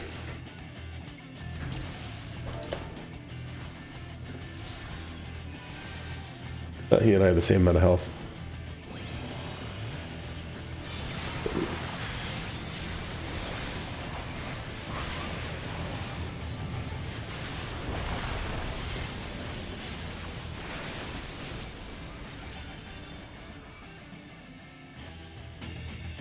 Titan's repeating what Gabu was saying.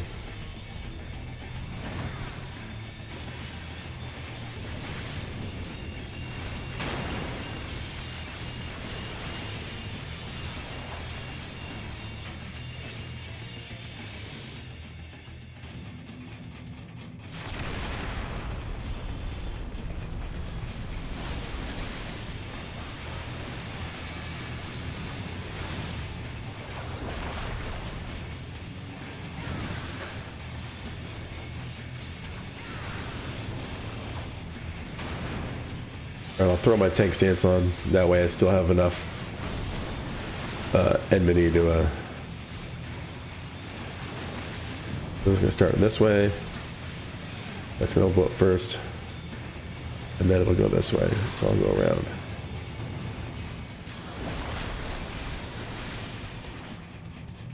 And there goes one of the healers.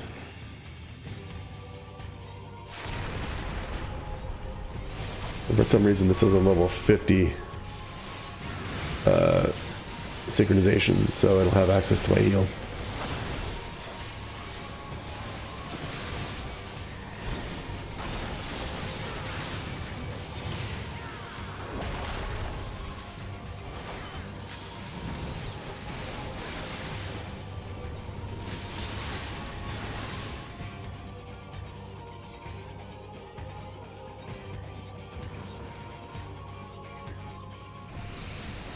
Wake up.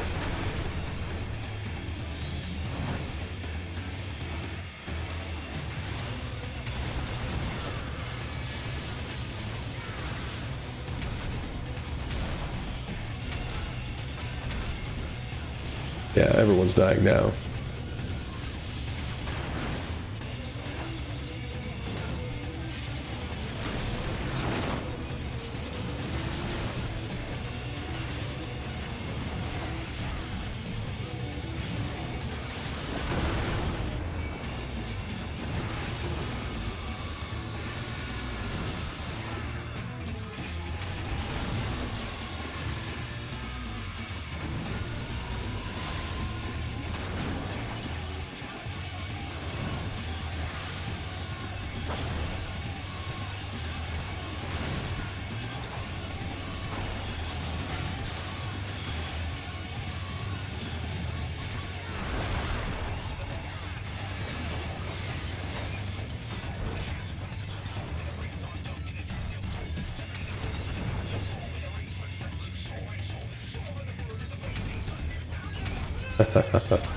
He's stuck in there.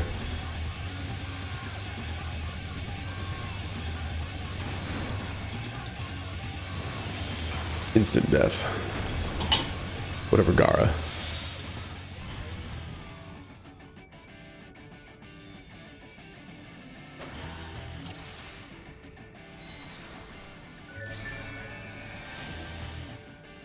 Right, well, we're stronger now because every single time we die, we get something out of it, I guess. So, you know what? Let's use the milk. What's going on with the lag?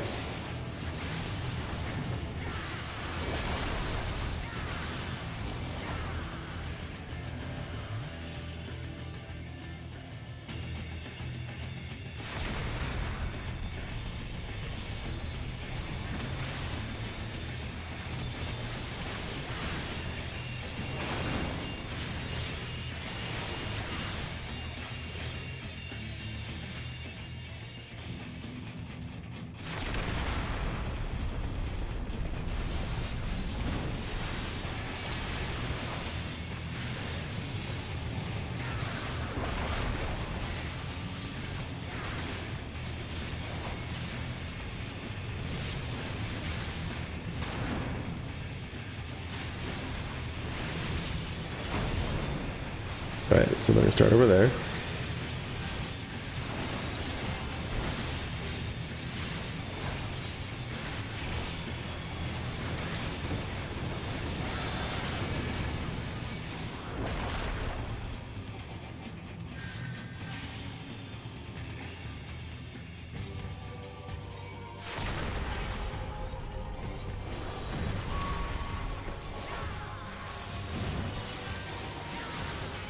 At least the two healers are alive.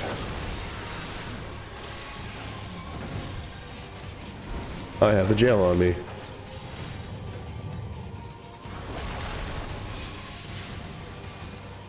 Alright. I no longer have the jail on me.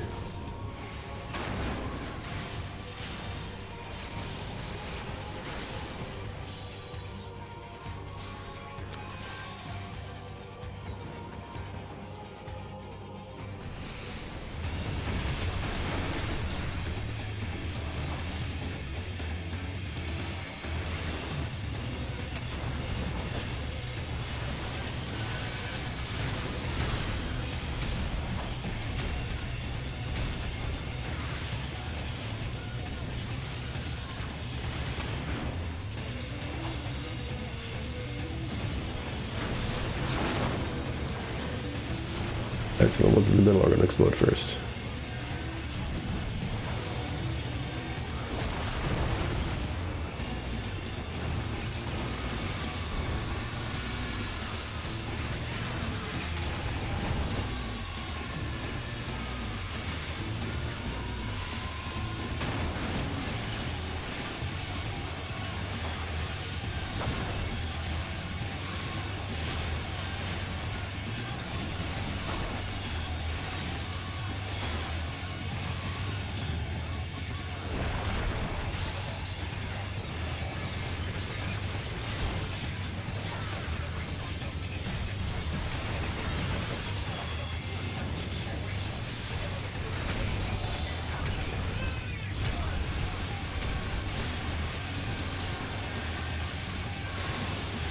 Of course.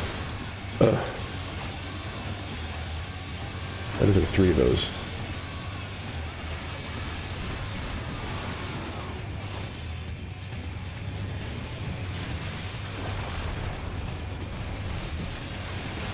And success.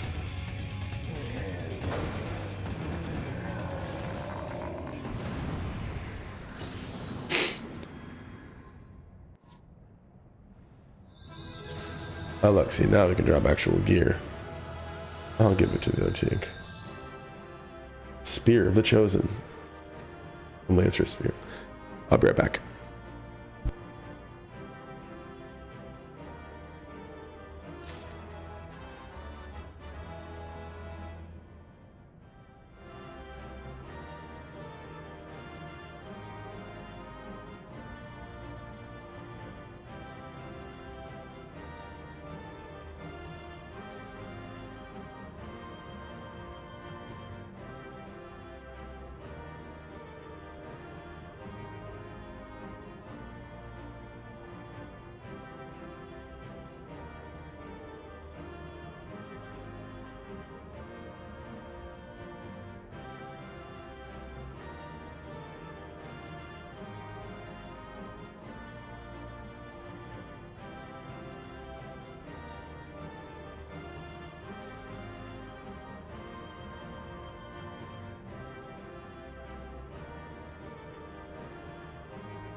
And as is obvious, I'm back.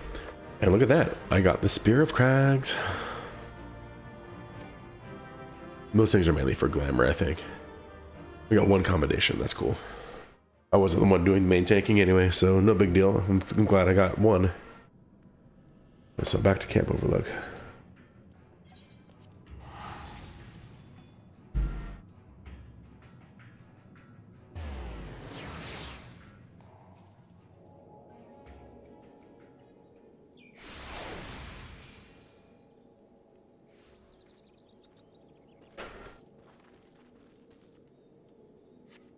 You know what? I'm gonna put not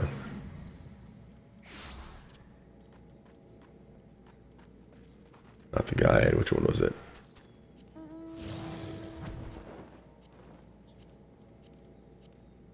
Roulette. I'll have the 4-person on there just so I can do that specifically. But otherwise, it'll be randomized if I don't need that. There he is. Didn't I tell you he would return safe and sound? The deed is done then. Titan is no more. While I'm wearing my Ifrit armor. Good. There has been enough tragedy this day.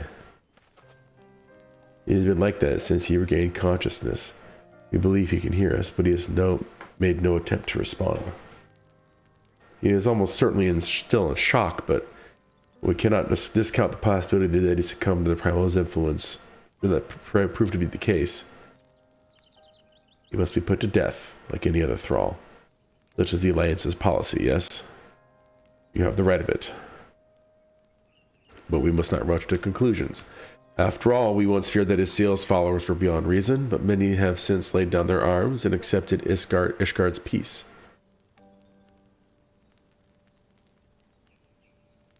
We can but watch, wait, and pray.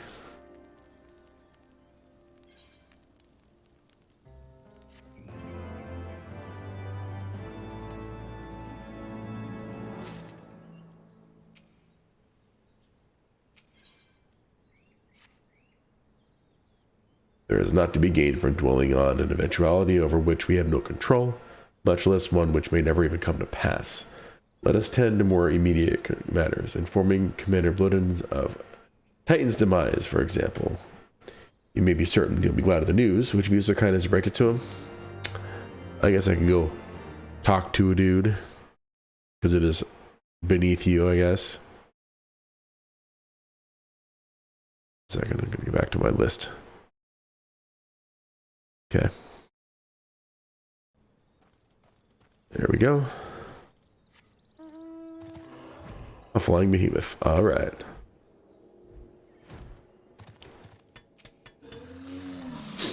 You're a sight for sore eyes. When the others came back without you, I feared the worst, but they say you had matters well in hand.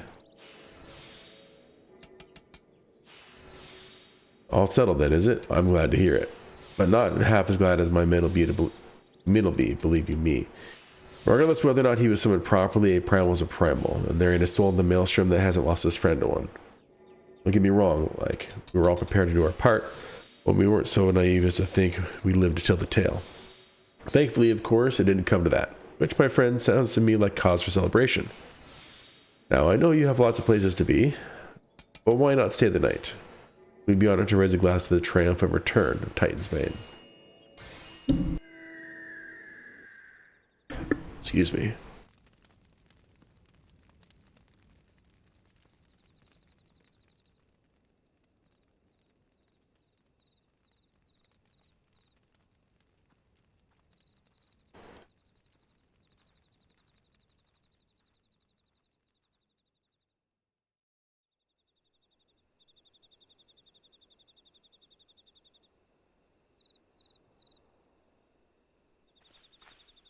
Who goes there? Who'd you expect it was? Oh, it's you. Forgive me for straying from the camp. I'm gonna keep my hand up. He hasn't been feeling too welcome, to say the least. I thought a change of scenery might do him good. But, alas.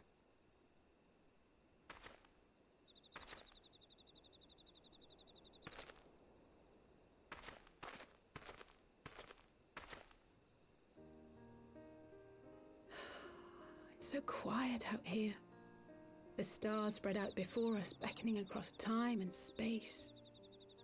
Dawn may banish even the darkest night. How bitterly beautiful, those words. I should be stronger for all my experiences, yet my heart aches more than ever.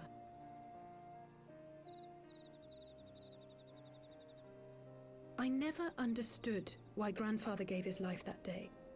I thought that if I came here, I would find the answers I needed. But when I finally laid eyes on the land he sacrificed everything to save, saw firsthand the bickering, the pettiness, I was disappointed. I was angry. I could not fathom how these people were more deserving of his love than his family, than me.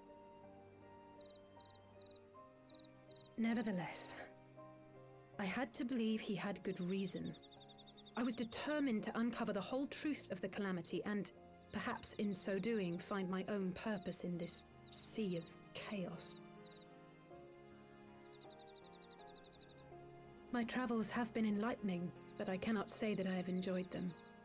I have lost count of the many petty crises that I was helpless to resolve and of the people whose actions I could not understand. There were others, of course. Good people. People with whom I felt a kinship, whose lives I could not save. I found myself asking what it was all for. Why try if I was doomed to fail in the end? But then I recalled Grandfather's words to my father, years ago, before he left Charlayan behind forever. To ignore the plight of those one might conceivably save is not wisdom, it is indolence. We must all protect that which we hold most dear in the manner of our own choosing. We have to try, do we not? Of course, it's one thing to try and another to do. There were times while I was tracking the warriors of darkness when I faltered, when I was afraid. But then I thought of my brother, of Urianger.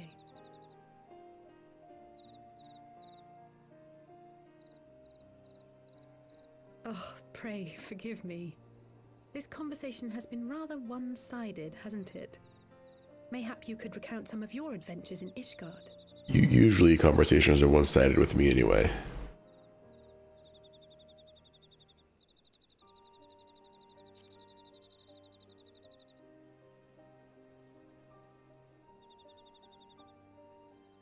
Gods!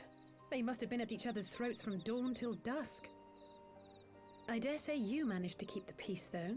Merely being in the presence of the Warrior of Light is surely enough to shame anyone into behaving. It wasn't easy. The hopes and dreams of so many rest on your shoulders, Warrior of Light. As long as the sun rises, we can but carry on, for the sake of those we hold dear.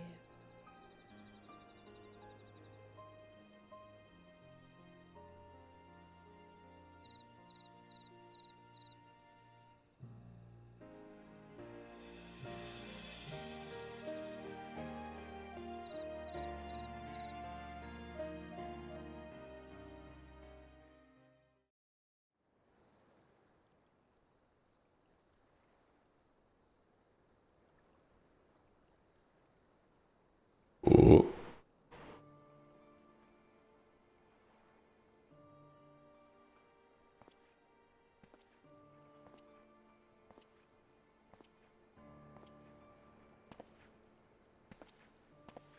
To what end dost thou cling to the tainted gifts of the Mother? Every tool has its purpose. Even this.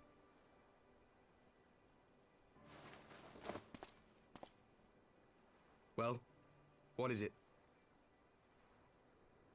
The seeds sown in Vilbrand have been plucked from the earth and left to wither. Alas, Titan's demise sufficed not to drive the kobolds to deepest desperation.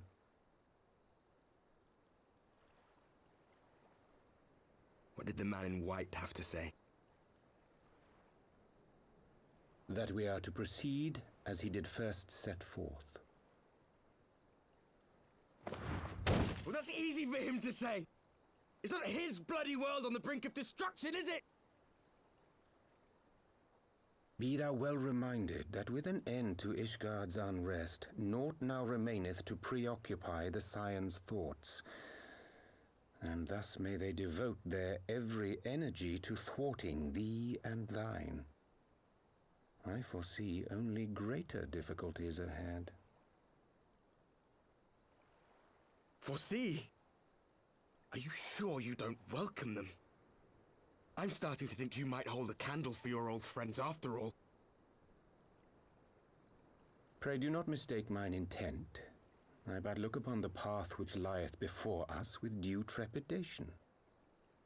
Shouldst thou be of like mind, pray consider then another course.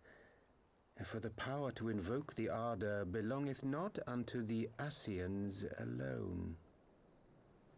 With thine own hand strike down thine enemy, the so-called hero who would see thy home lost to light. Do but this, and thou wouldst at a single stroke disrupt the all-too delicate balance of this realm, plunging her straightways into chaos. You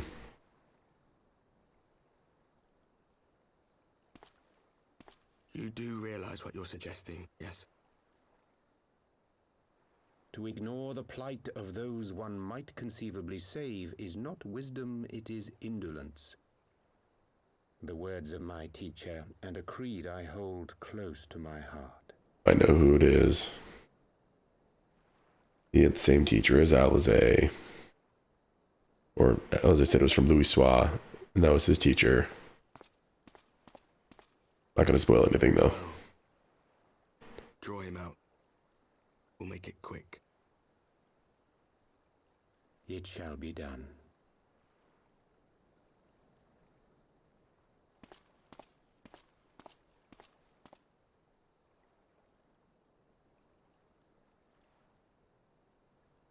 What good a creed one cannot uphold?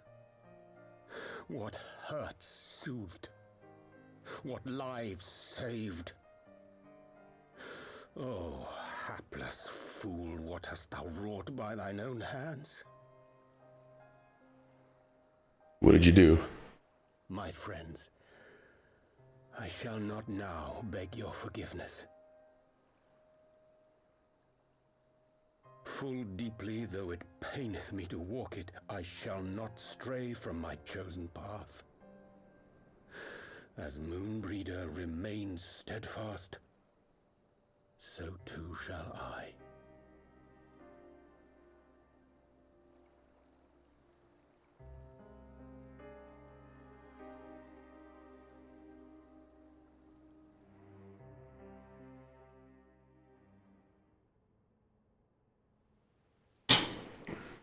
Back to it?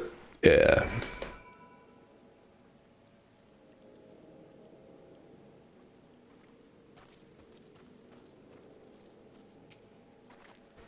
What ho, Malgazar? I trust you had a good night's rest. I was but this moment speaking with Thancred and Y'shtola via Link Pearl. They have some interesting news to share. Apparently during the course of their respective investigations, both came across crates which had once borne Ishgardian seals. So it seemed that someone in the capital has been very busy indeed. Excuse me. Accordingly, the Temple Knights have launched a full-scale investigation.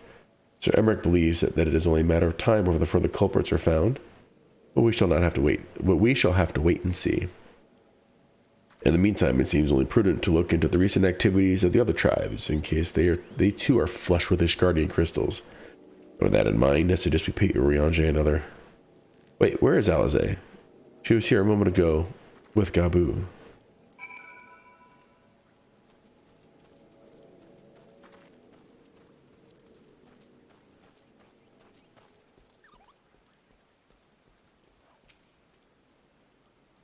Voice acting? Maybe. That'd be nice. Let me guess. It's time to leave, isn't it? My apologies for disappearing again. If it is any consolation, I have already packed my things. How is he?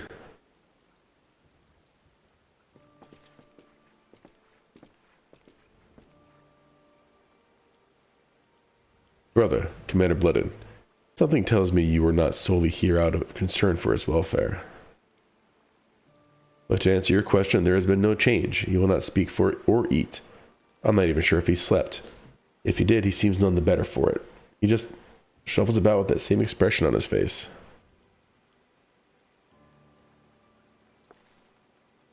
You will look after him, won't you, Commander, and treat him with every kindness? He's still in there, I know it. Beneath the anguish and the despair, he's still fighting with all his heart. He deserves to be given that chance. Until he comes back to us, until we know for certain what has become of him. Aye, you needn't worry. If he hadn't risked his neck to warn us and help you secure the better part of the crystals, this could have turned out a damn sight worse than it did. We'll not soon forget that, and nor will Maelstrom Command.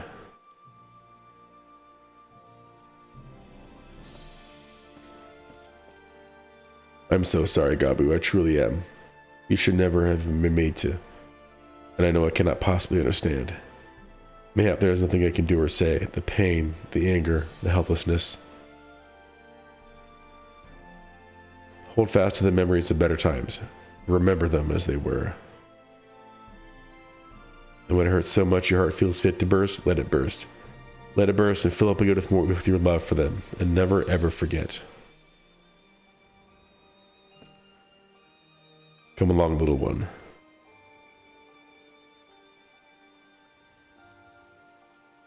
I will remember them. And you, Alize, thank you.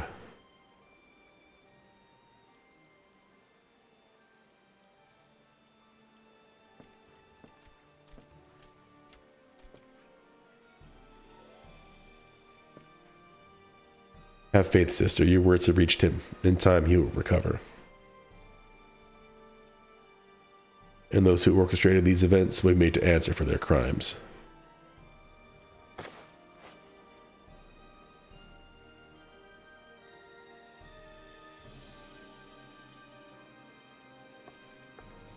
A thousand times over, there will be a reckoning.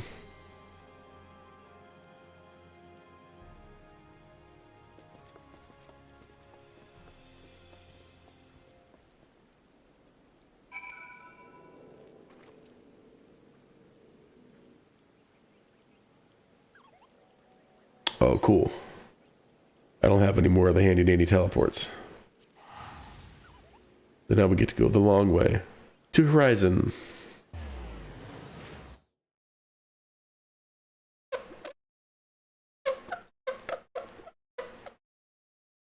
Oh, excuse me.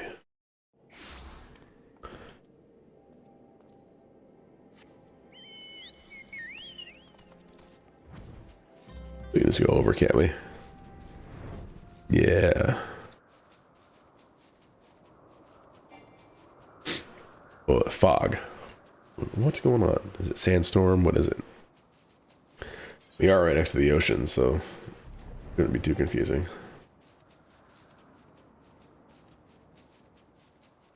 Ooh, excuse me.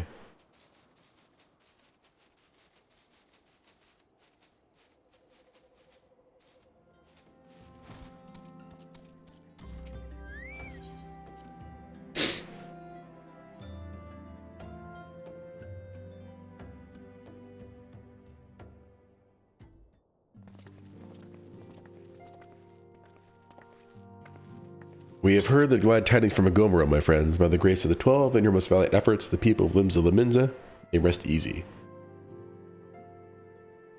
I should like to think so, yes. Though we failed to prevent the Lord of Crags from manifesting, we did succeed in weakening him, enabling our friend to dispatch him before the Warriors of Darkness could make matters worse. It was by no means an unmitigated success, but we will have to suffice. Then let us speak of another matter.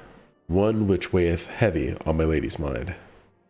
As thou didst request, I sought out the Garen oracles, that we might better understand the aims of the Warriors of Darkness. Though their copious use of allegory defieth any single interpretation, the oracles paint a most disturbing picture. One of the worlds parallel to our own, apart yet linked, reduced to ruin with every umbral calamity. 7 times have they succeeded. Then of 10 and 3, only 6 rolls remain. Aye, all as my lady Minfilia spake unto thee. As for what becometh of these reflections when they and the sorcerer rejoined, frail flesh undone in umbral fires, each soul surrendereth to her call, to flow into the endless sea, there to endure as one and none. Then what if the words of darkness succeed? Everyone in their world will die? In essence, aye, the verse speaketh of the renunciation of the flesh and the subsequent return to the life stream. However, this fate may yet be preferable to the alternative, for if the first word of false or transcendent light in the manner the words of darkness described, it would give way into a void where none may know either life or death.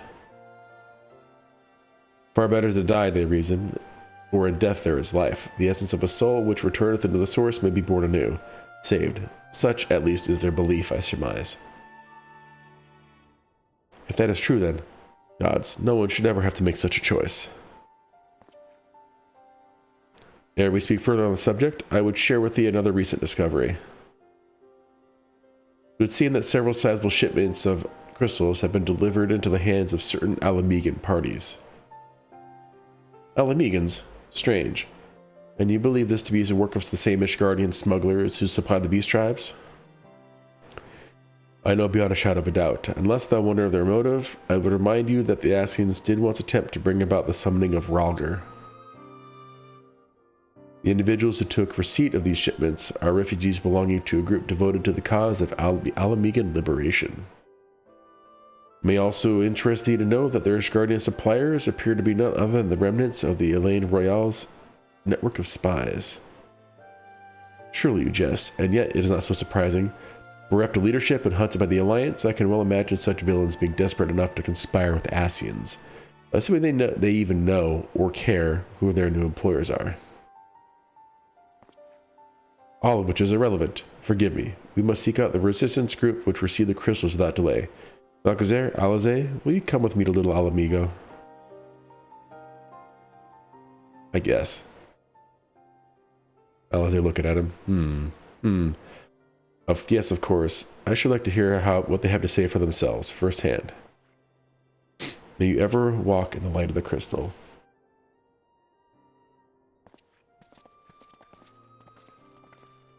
Stare at him some more, Alize. You know it too. Alphino, Alize, Malcazer, are you three listening? Good, I have tidings. The Temple Knights raided the smuggler's warehouse less than an hour ago. A cursory interrogation of the prisoners yielded confirmation that they were in the employ of, and I hope you are sitting down, a man in black robes. Then you have them, and the crystals too? What thief remained? Regrettably, it would seem they dispatched one final shipment in the hours before we struck. It was bound for Little Alamigo, we are told, where it will be received by members of a local resistance group. Since Sir Emmerich's men no longer have need of my services, I have mine to head that way.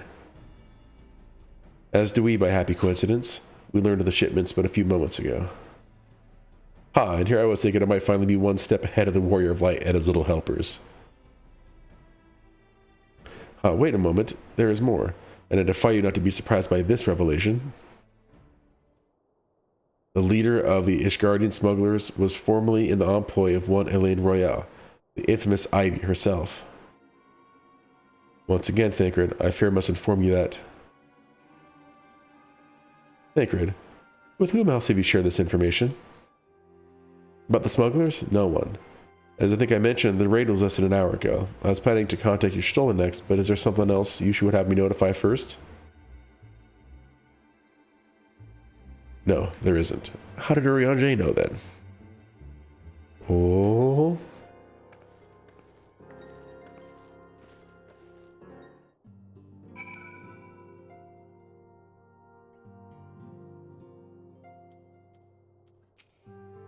What in the world has gotten into her? It is twice now that we have sought Urianger's aid, and twice she has treated him as if he were a stranger.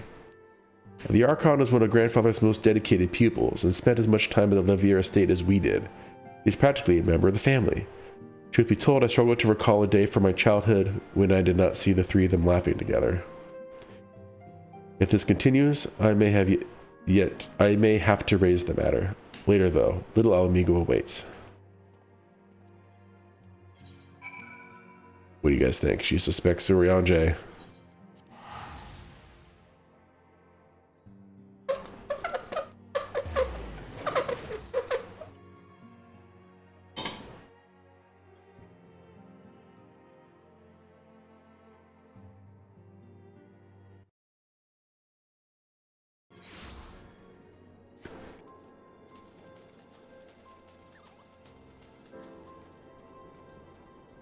There we go. I will get to the bottom of this. Oh, forgive me. It has been a long day. Do you have something to say? Urianger? Oh, I've always struggled to understand what's going on in his head, now more than ever. Listen, Malchazar, if anything should happen, it should be me who... Just know that I'm prepared to do what must be done. Right then, to more pressing matters. Since we have no idea when Thancred might arrive, I suggest we see what information we can gather in his absence. So to review, we are reliably informed that the members of the Alamigan resistance operating here have taken receipt of several large shipments of crystals, our task being to ascertain who and why. Given the size of the settlement, I find it hard to believe that anyone here would be wholly unaware of the resistance's movements. The challenge, of course, will be finding individuals who are both able and willing to share such information with outsiders. It would seem sensible to divide our forces. Malchazar? Why don't you question the residents in the eastern half of town? Alazeo and I will do the same in the west. Afterwards, we can rendezvous here to share our findings. I guess.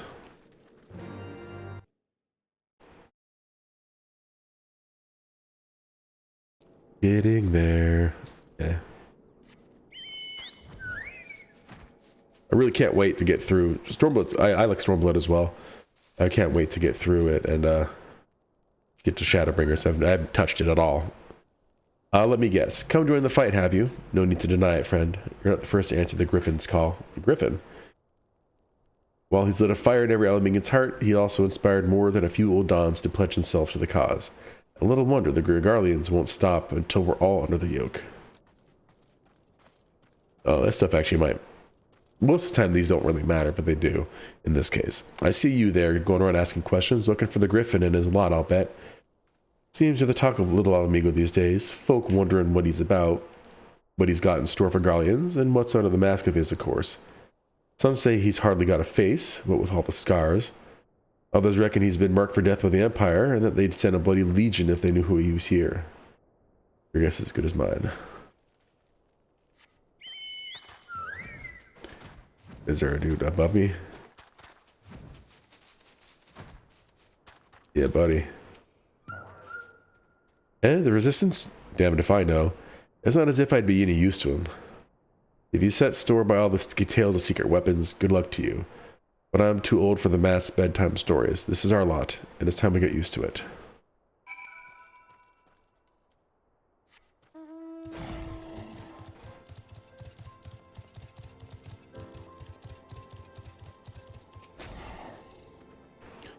I suppose I should ask what you learned, but I think I already know.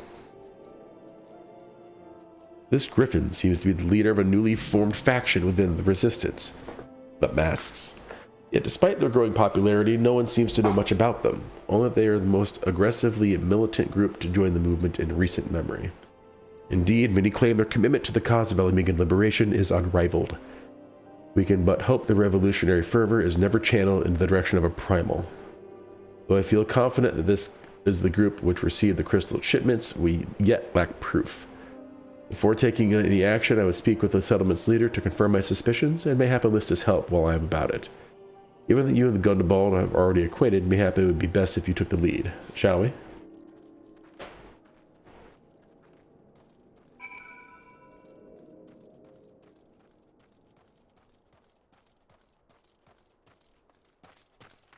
What is his name?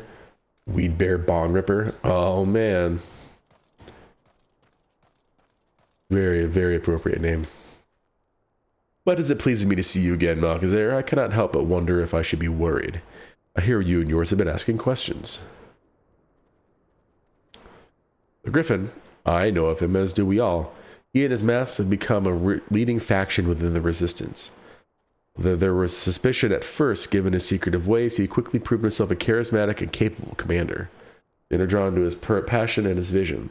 They truly believe that he has what it takes to lead them to victory.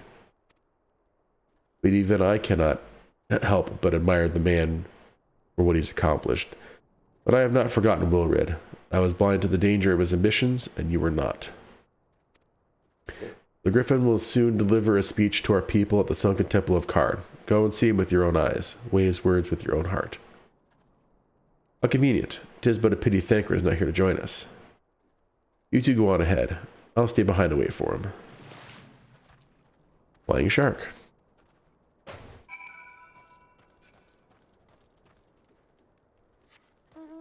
Where do you get that anyway? Let me look it up real quick.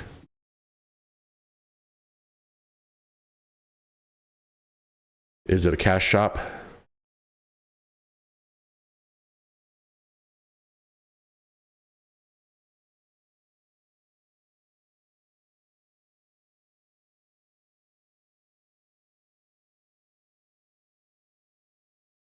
Get it by getting 10,000 points in a single ocean fishing voyage, which I have no idea what that is. I've not done that much fishing. Oh well.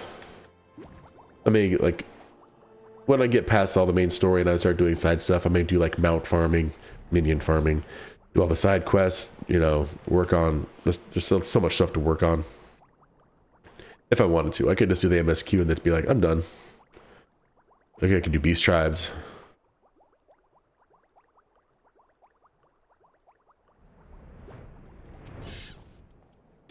Has it begun already? I hear voices coming from within.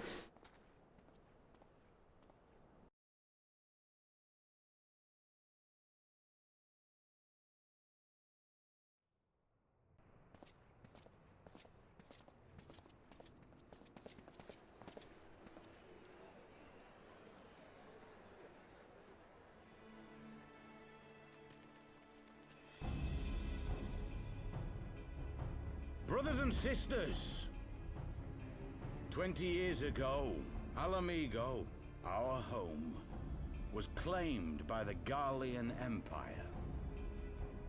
In our haste to overthrow the King of Ruin, we turned a blind eye to our foes in the north. With our glorious revolution, we but laid a path for a new tyrant to succeed the old. And when confronted with our failure, we fled.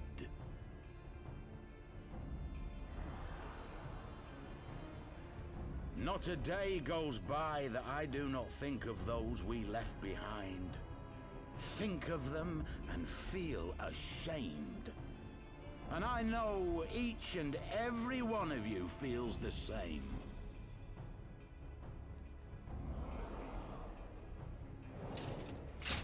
We abandoned them, our own flesh and blood, to labor till their backs gave in and their breath gave out, building the twisted steel ramparts which now mar our once majestic mountains.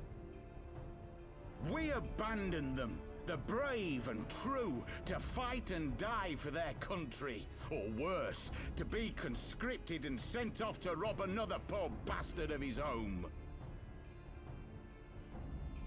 We abandoned them, the meek and powerless, to bow and scrape when the Garleans pass, to sully themselves that they might live to see another day of misery.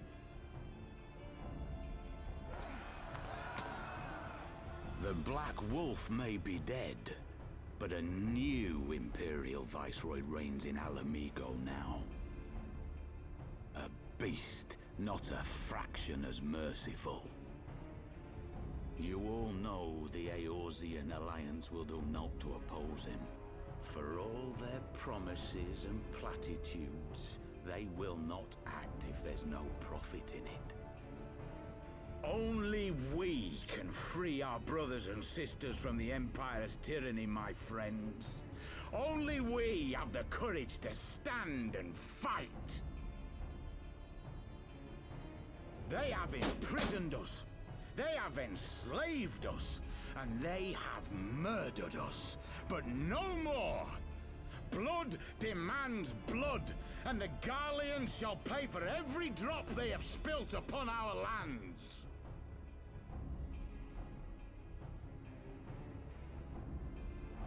This I promise you, for we have a power within us, my friends.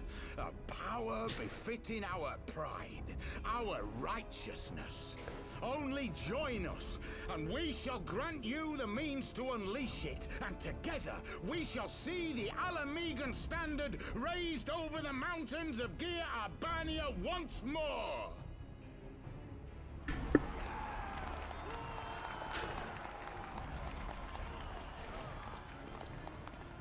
A power befitting their pride. Not at all ominous, that.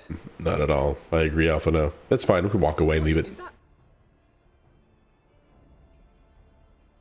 You just noticed.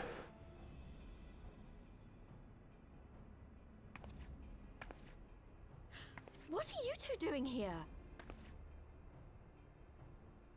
I could ask you the same thing. We've been looking for you guys, you know. Well, this is quite the surprise. If you see what I see, if you feel as I feel... Might I suggest we continue this conversation in more agreeable surroundings? For it is not strength of arms that will win this battle, but strength of heart.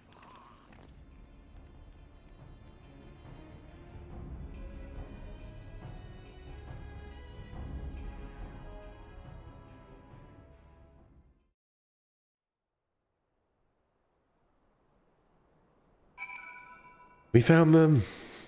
We found everybody. Well, Mephilia is the only one that's not saved. But for very specific reasons. Words cannot express how glad I am to see you both alive and well. And you, though it's pretty obvious you and Malkazar would be fine. The Crystal Braves never had a realistic chance of capturing any of the Scions, divided as they were and distrusted by the better part of Eorzea. But if you truly believe that, forgive me, what exactly have you two been doing all this time?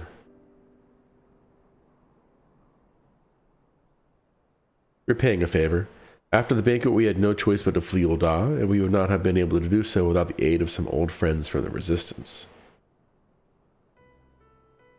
That's right, they smuggled us out of the city and sheltered us in Little Alamigo, all at great risk to themselves. Obviously, we couldn't let that go unacknowledged, so we offered to help them out with their operations for a while. When we learned of the Scion's exoneration, that Lolorito had severed all ties with the Crystal Braves, and that General Relvon had been reinstated, we resolved to make contact, but having long since discarded all link pearls as a precautionary measure, our options were rather limited. Excuse me. But to make matters more complicated, we were embroiled in a delicate operation at the time, leaving me little choice but to entrust the letter to a courier. I gather from your puzzled expressions, however, that you never received it.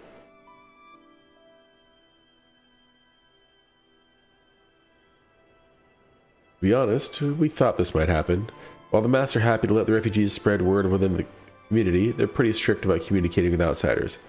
Oh, and we also heard a rumor that Griffin doesn't want us meddling into his affairs. The Griffin distrusts the Scions of the 7th Dawn? Curious. It is well known that we are no friends to the Garlemald. One would think the man who we saw beseeching all and sundry to join his cause would welcome our support. I should say that the man you saw is not in fact the Griffin, but an impersonator, and a talented rabble-rouser to boot. It would not surprise me if he were responsible for the majority of these public appearances. As you might have gathered, the Griffin is an extremely cautious and distrusting man who has made every effort to conceal his identity. Even when we participated in a raid under his direct command, we were not permitted to approach him. It's hard to know what to make of it all. The secrecy, the impersonators, the masks. Everyone looks at her, it's like, what about your mask? So not as if I'm making all of you wear one. And mine only covers half my face. It's completely different. Anyway, when we heard the Griffin is due to give a speech, we thought it might be a good opportunity to get a better sense of the man behind the,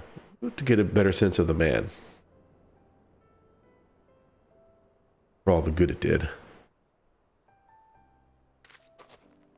And now you've heard the whole of it, but tell me, what prompted you to take an interest in the Griffin? Explain, explain. Explain, explain, explain. Summoning? You're not serious. I can't believe it. The Resistance would never even entertain such a ridiculous plan, but the Griffin, well, the man is an enigma. I cannot say with any confidence what he would or would not do. What I can say, however, is that the speech we heard today was not the first to make reference to a power capable of defeating the Empire. The mass have made many such claims of late. I confess I had assumed it to be mere bluster, but in the context of the shipments of which you spoke, it is not impossible that they are alluding to a primal. Whatever it is, we'll find out together. And if anyone tries to stop us, they'll answer to me. Indeed. That is, assuming you'll have us.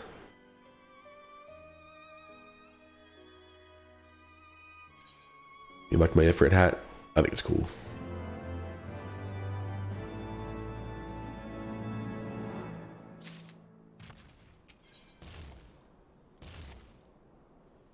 If, as you suspect, the Griffin is indeed plotting to summon a primal, we must needs obtain confirmation while there is yet time to act. To that end, I propose we question his double. Given his role as the group's de facto mouthpiece, I should not be surprised if he were one of the Griffin's closest associates. And while he may not be aware of the most sensitive details, he could probably tell us the mass plans in broad strokes. Like the man whom he impersonates, however, he is wary of outsiders. He will not expose himself without suitable incentive.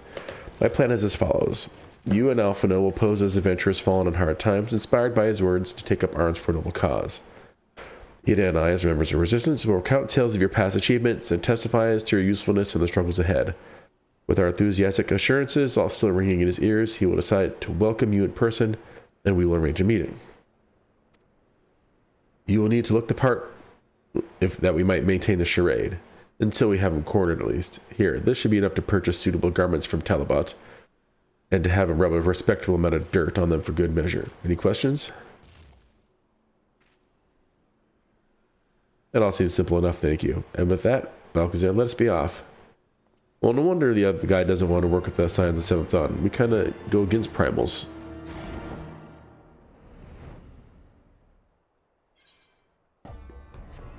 I need to go in this way. Can't just go straight in. We destroy primals and he's trying to summon a primal, it seems. The Standard of Gear Abonia.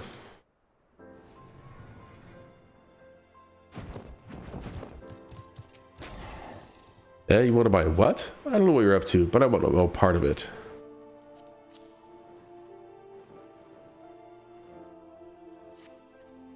Well, you're the ones at the Guild, and seeing as your friends at Papalimo. There, tunic and slops for both of you, tailored and or treated to your tastes. Now off with you before someone sees us together. Clothes maketh the man, as they say. Right then, I'll go and change and see at the spot Papalino marked on our maps. Don't I already have these?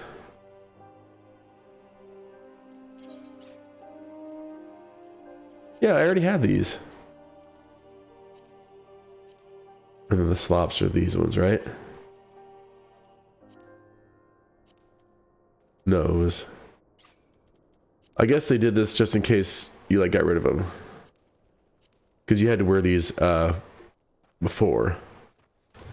For another quest. Ages ago, back in the Realm Reborn.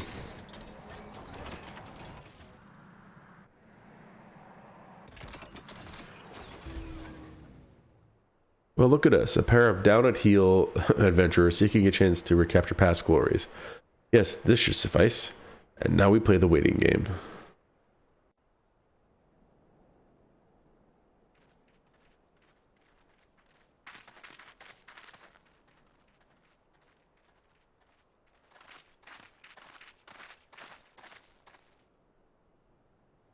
My thanks, comrades.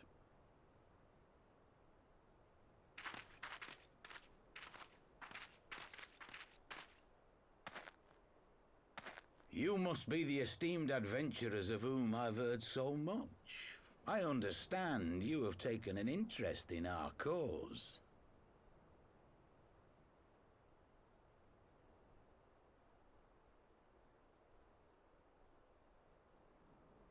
A great interest, you might say. Your words have certainly made quite an impression on my friend and I. The Resistance has long, and some would say wisely, avoided open engagements with the Garleans, but you and yours seem confident against the world in arms. I can only assume you have good reason to be so bold. Why, one might even think you are planning to summon a primal. Because that would do much to explain the sizable shipment of crystals you recently received from your smuggler friends, whom our Ishgardian allies have since detained, lest you wonder.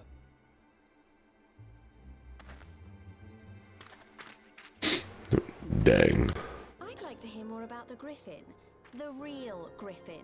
Your performance earlier didn't fool us. Ah, the famous scions of the Seventh Dawn. I should have known better than to think I could conceal the truth from you lot. You are right. I am not the Griffin, but I speak with his voice, and it was at his behest that we procured those crystals.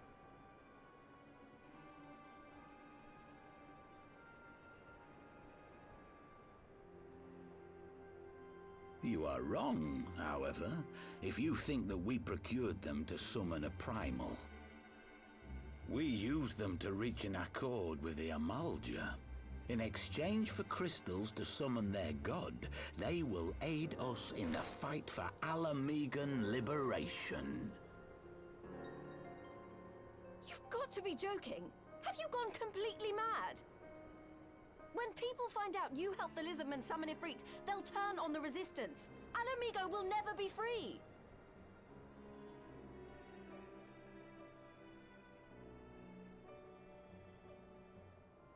This isn't a fairy tale, girl. We don't have the luxury to play at being honorable heroes. It's because the likes of you wouldn't sully your saintly hands that Alamigo's been under the yoke for the past 20 years. But the Griffin won't stand for it, and neither will we. We're ready to do whatever it takes.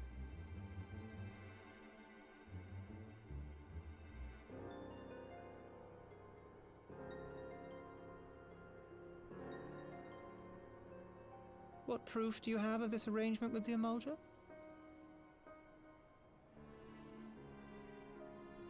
What? Aside from a lack of crystals? None.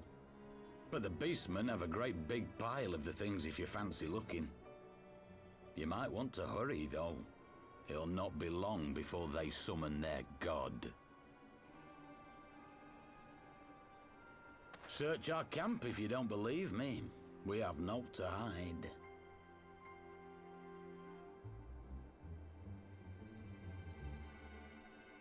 If there is a cache to be found, Ida and I will find it.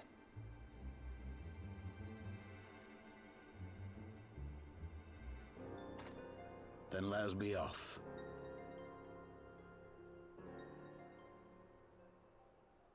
Are you perchance the Warrior of Light?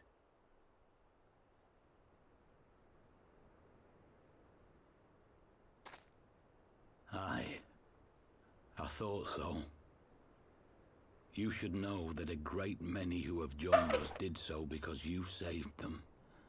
Because you showed them that one brave man can make a difference.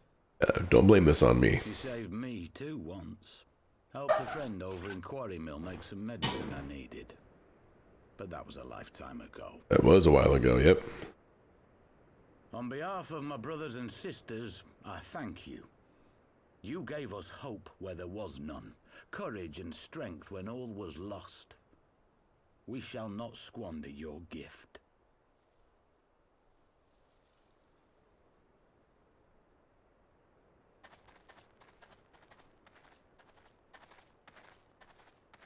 I know that look, Ida, and I do not like it.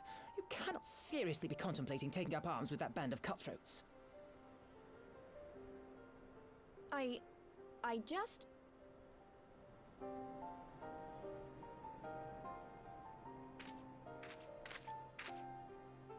If the Griffin and his men have their way, it is only a matter of time before the situation in Alamigo comes to a head. Your homeland's future teeters on a knife edge, and any reckless action, however small, could have irrevocable consequences. You mustn't lose sight of that, Ida. When the time comes, we must all make our choices, but we must do so in full possession of the facts. Now, let us away. There is work to be done. Sometimes you have to make a choice without knowing everything. Like, you don't have time, or maybe even the ability to gather the information that you need.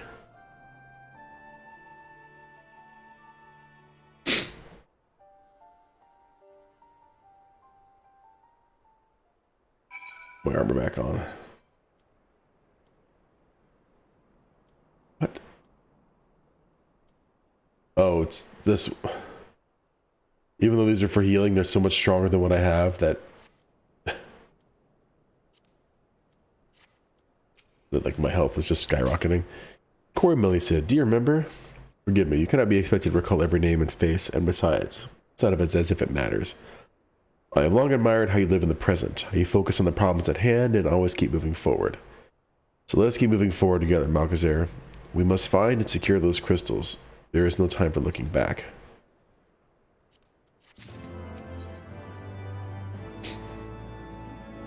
If we take the Griffin's double at his word, then the crystals are now somewhere within Zaharek, ready to be put to use by the Amalja. We must apprise Alizé of all we have learned. I will join you both in Little Alamigo after I have changed.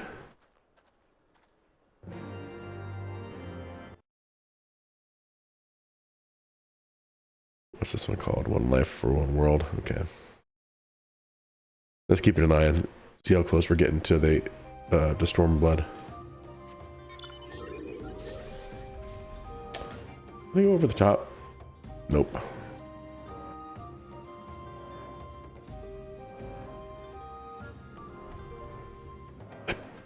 You gotta go on the side? Excuse me. Yes, I can.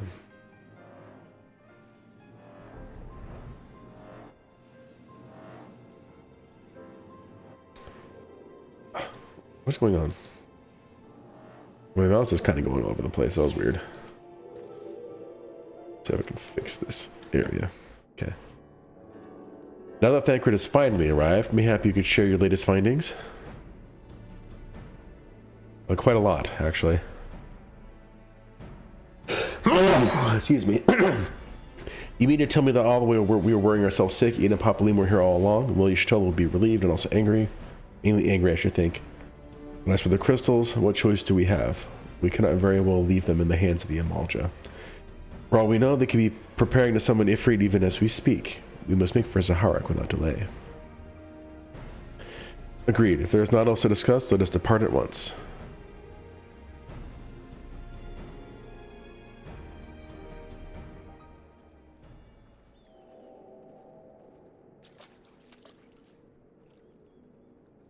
As so they go forth in accordance with the Griffin's plan.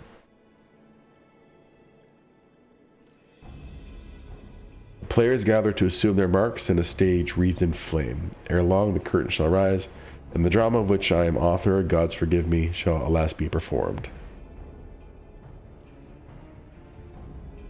Naught else remaineth, save to stand at the ready and pray that the chance is seized. For never shall we know this like again.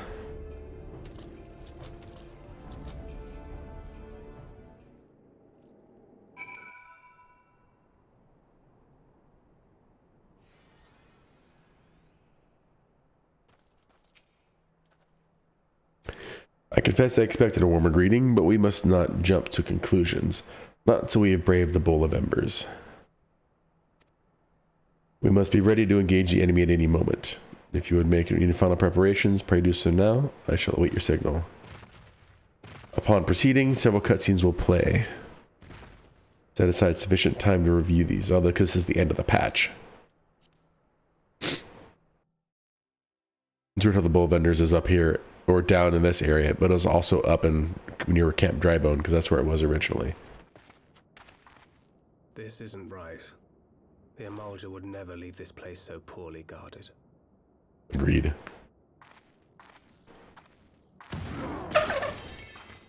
Not willingly, no. Excuse me.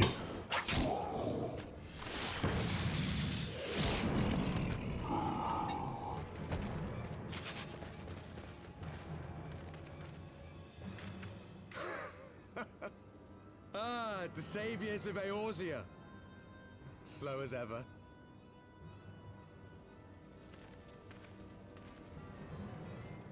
By the 12, will you never learn? You know, you're right. Mayhap it is time for a change of tack. Killing primals, tormenting beastmen, hastening the birth of a new god. It's all a bit much, isn't it? And frankly, we don't have the leisure to do it. But killing the warrior of light, on the other hand, that would soon plunge Eorzea into chaos. One life for one world. A fair exchange. Wouldn't you agree? Who said that would work?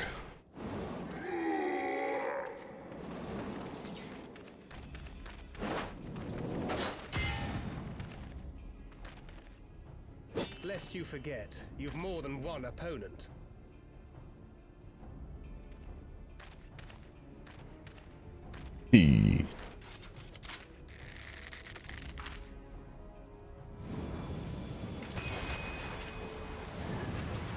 That's cool. Carbuncles, defend me!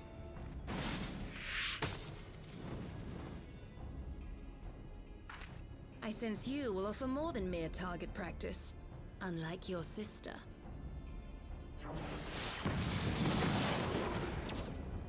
Alizé!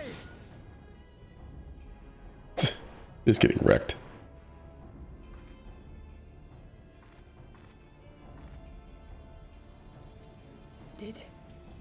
Did I not tell you, Alphino?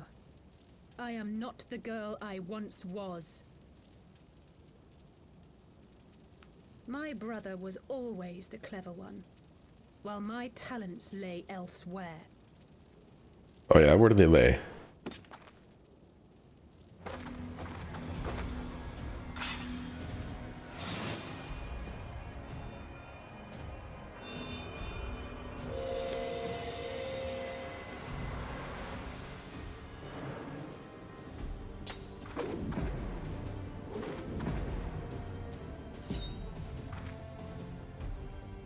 Dare to stand against us, to destroy all that we hold dear, then you shall die by my sword. This music, though.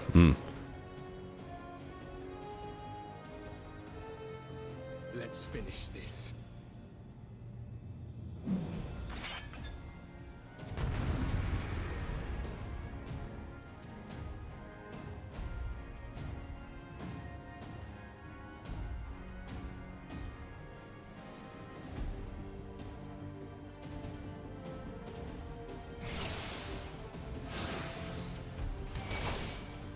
I'm going to take on your devout. We've come too far, sacrificed too much to stop now. You think you're the only ones that have known sorrow.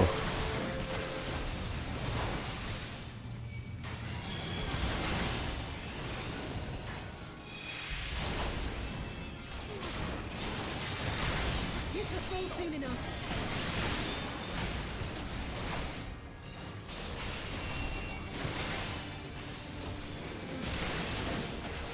No, no, we will not be denied so easily. Cool. Is this the power of the echo? Whoa, whoa, whoa. How about it took you down?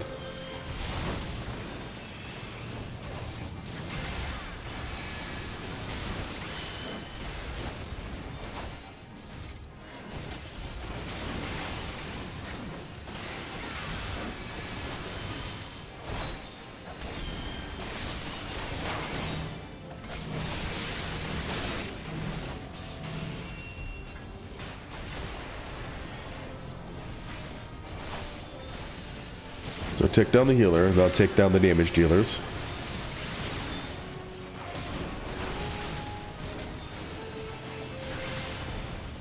Naga should be down. Yep, Ranger next.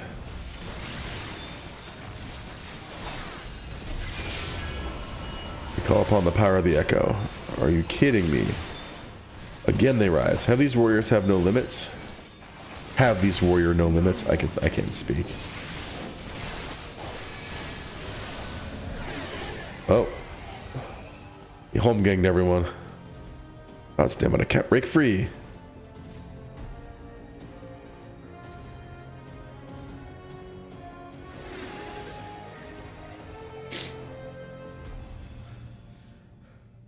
It ends now.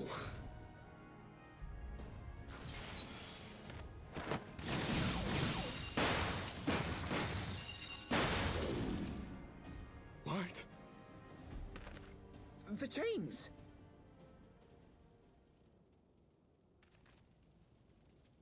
You snake! You would betray us as well? He that holdeth fast unto his convictions shall never count betrayal amongst his crimes, though all the world may call him villain. My path is unchanged, my creed sacrosanct. This I believe with all my heart.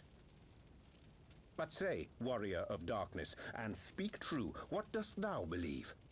That rendering up the souls of thy world in service to the rejoining will grant it salvation? Nay. By the 12! Oriange! You just figured it out.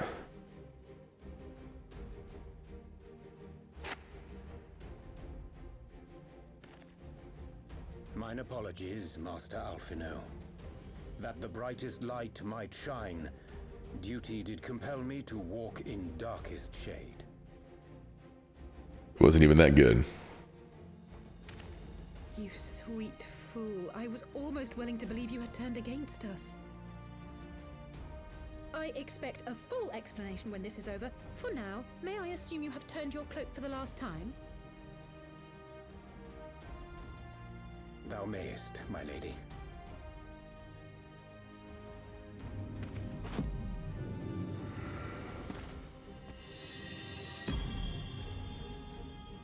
I can pose with my book.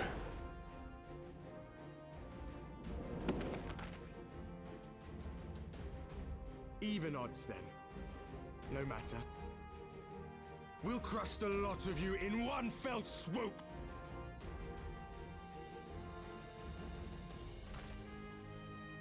Understood.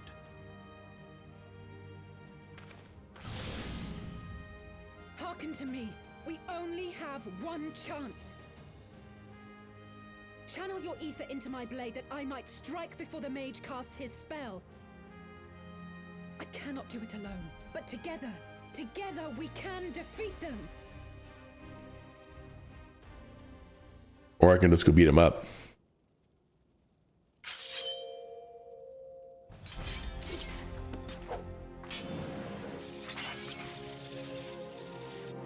Make ready! They come!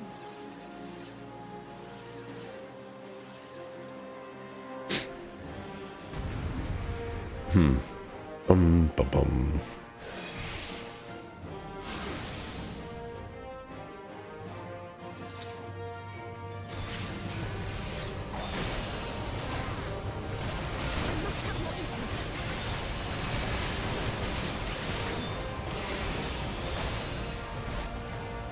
I'm at least going to take the Devout out.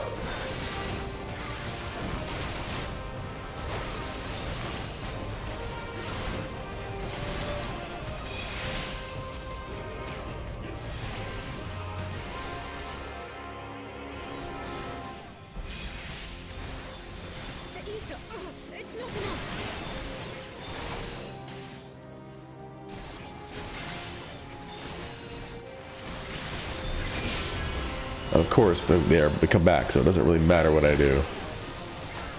Now Blanders, kill him while he's weak. I'm not weak, so that's cool.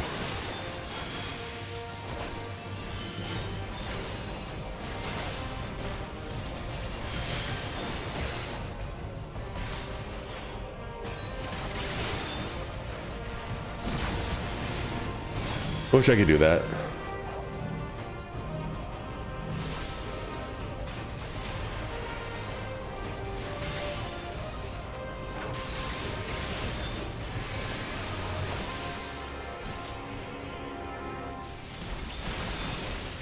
Oh, can I go touch the blade of light again? Yes, I can.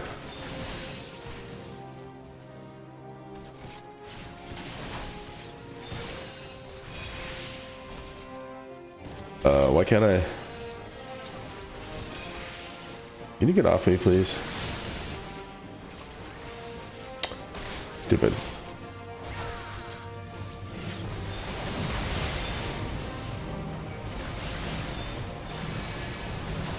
Fine, I'll take you down too.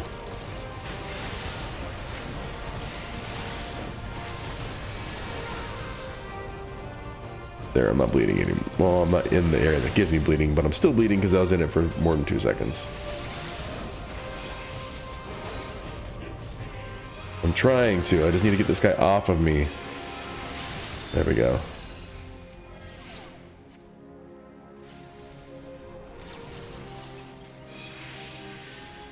I can feel it. Just a little more. Except we defeated them all. Does that count? Oh, man.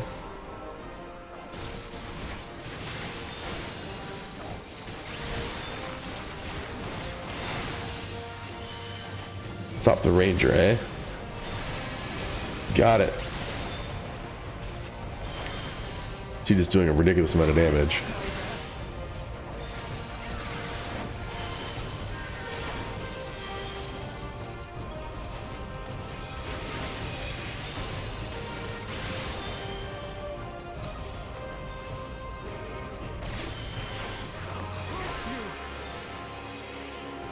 Whoa, whoa, whoa. Cool.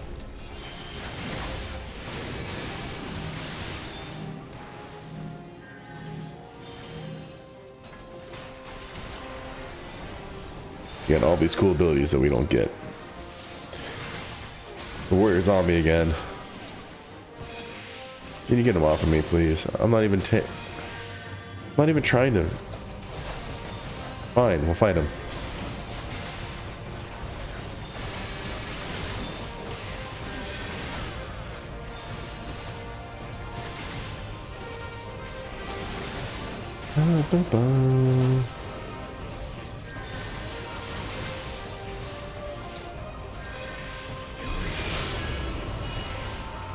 I just fought you, so you leave me alone.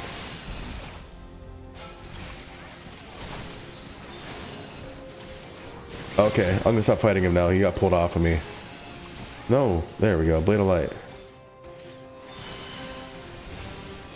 Come on. How stupid. Get out of the... You know what? Fine.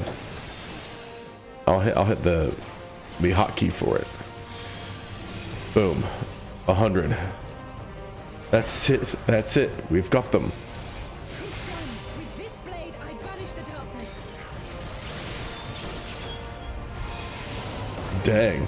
No. Not like this. Just wrecked.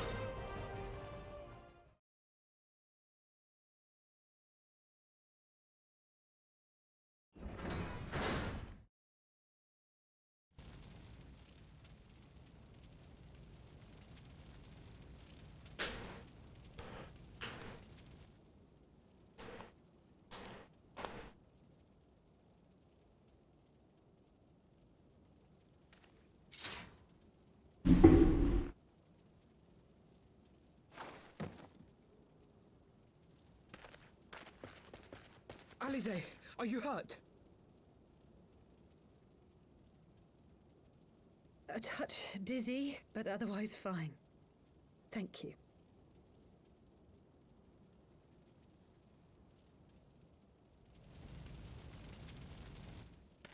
And there you have it.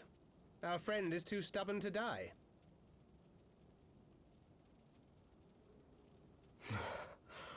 We are far from finished.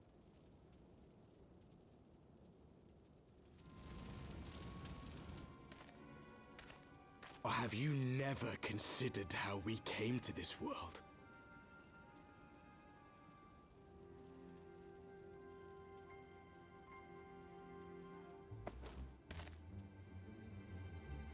Crystals? You mean, like the Ascians? Just so. As the Ascians flee unto the rift twixt plains with crystals of darkness, so did these warriors come hither with crystals of light.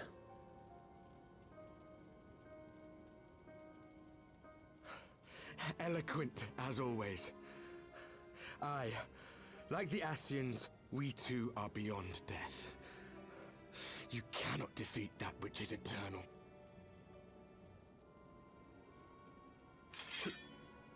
Wait!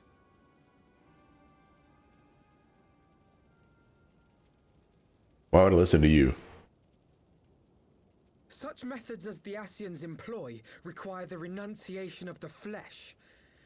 You would have had to...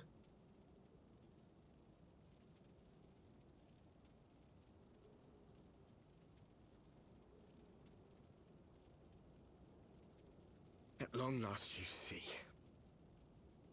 To save our world, we gave our lives.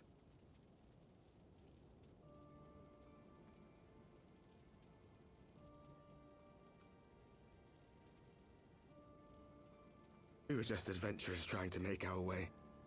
An odd job here, a favor there. We never aspired to be warriors of light. But word of our deeds spread, and soon people were calling us heroes.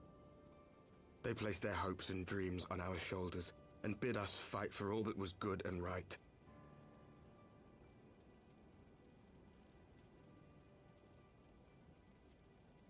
We fought, and we fought, and we fought, until there was no one left to fight. We won! And now our world is being erased from existence.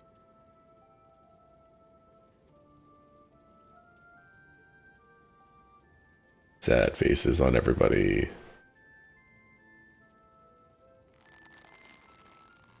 We did everything right. Everything that was asked of us, and still it came to this. You of all people should understand. We cannot, we will not falter. We brought our world to the brink of destruction, and now we must save it.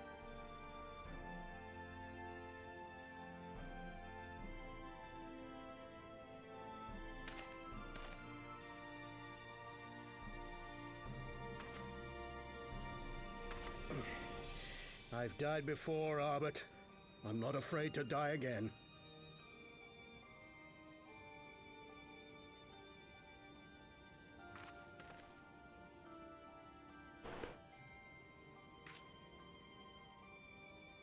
No matter how many times we fall, we must arise and carry on the fight for those we left behind.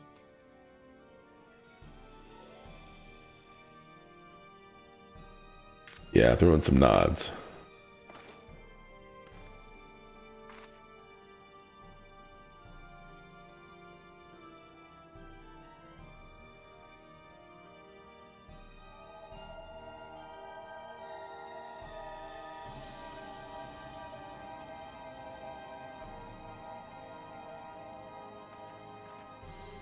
Way to ruin that picture. Alphino to stand in the way of the one. To have known the depth of sorrow and embraced the highest sacrifice. Nonetheless, Master Louis Sois, guide my hand, I pray you, as fate's thread spinneth upon this most capricious spindle. Quickly! Thou must needs invoke the power of thy crystal. All of them.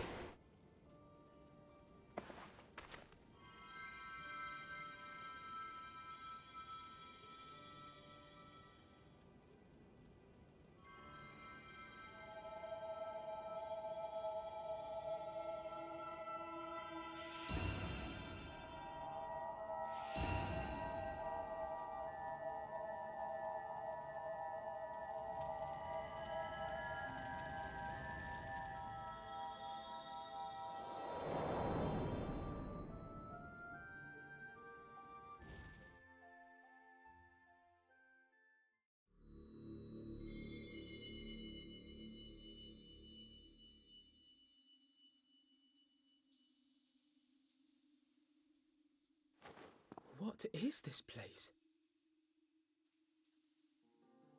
Such pain. Such sorrow. Oh, my dear children. It can't be. Mother Heidelin, hearken unto your children's plea.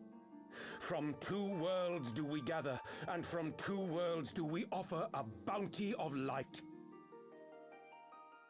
In this desperate hour we do beseech your intercession. We beg an audience with the word of the Mother, with your chosen Minfilia.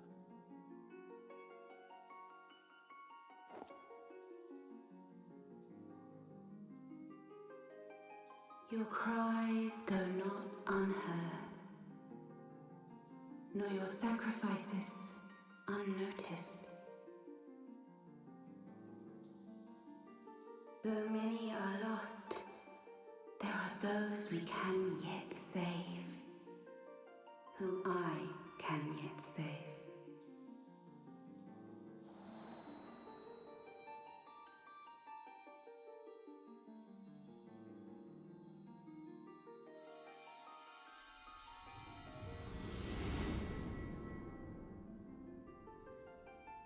Minfilia.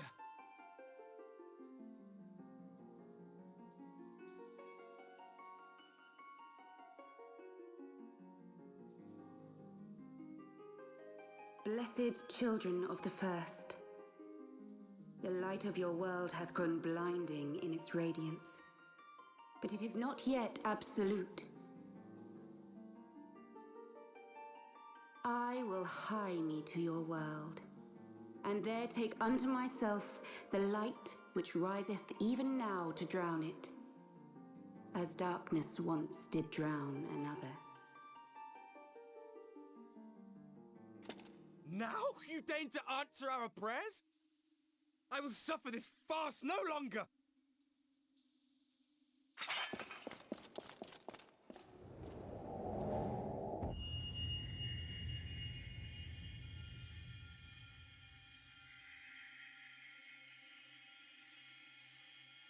As the Ascians must serve as instruments of Zodiark's will, so too must others carry out the will of Heidelin. But for the boon you have granted her, she has grown strong enough to set me free, that I might serve as her emissary. Your suffering, your sacrifice, your supplications, she has heard all. We will not let the first fall to light.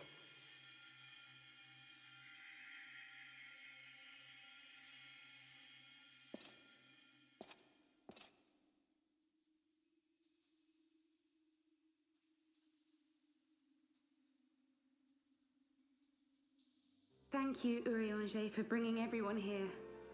It fills my heart with joy to look upon the faces of my friends once more.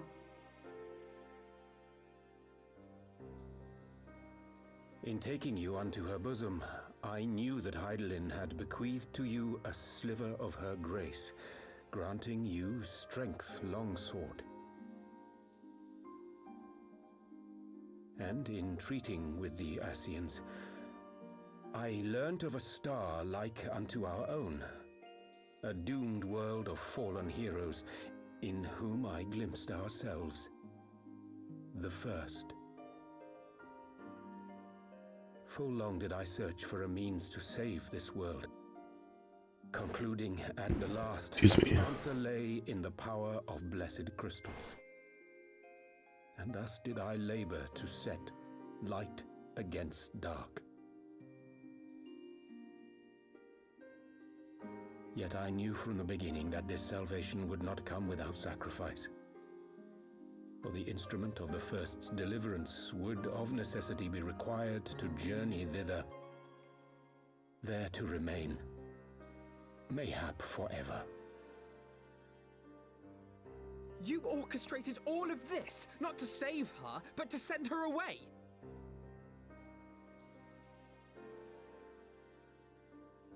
One life for one world. Such was the bargain, and you the coin, though it were not mine to spend.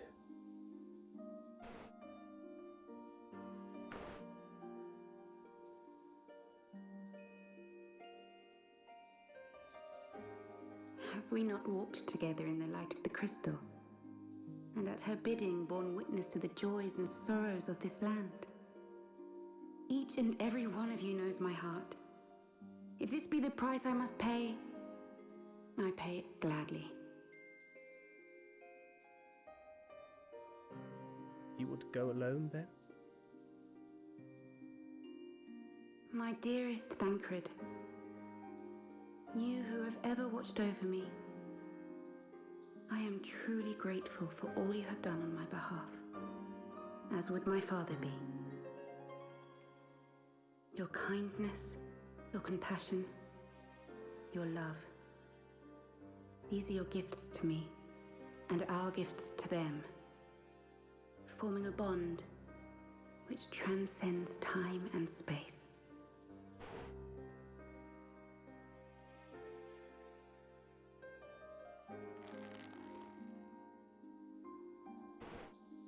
Sometimes I forget you are not the child I once knew. Make me proud.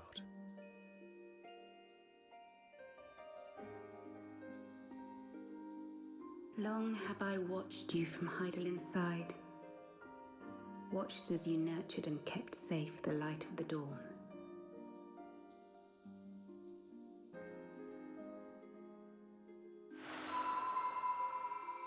The dark recesses of the world hide untold secrets and dangers. Thus do I entrust to you, Tupsimati.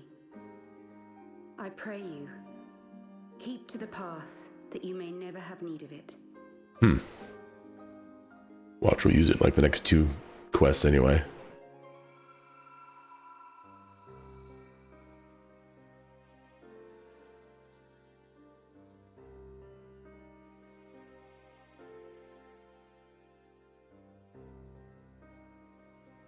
Twould seem the power of our crystals is all but spent. Perhaps, if there is naught else to be done.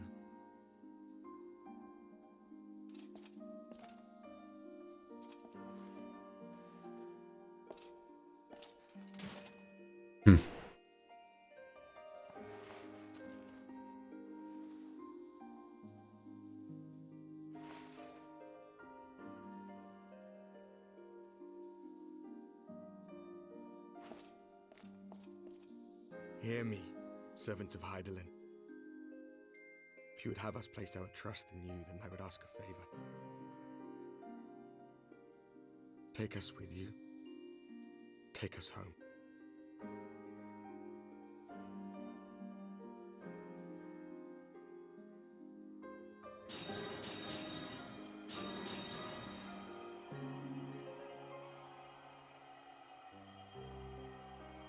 We were blind to the truth once, so I tell you this, as one fool to another. Light, dark, it doesn't matter. What matters is how you choose to use them. We made our choice and you see what came of it, so please, forge a different path. Seize a better fate.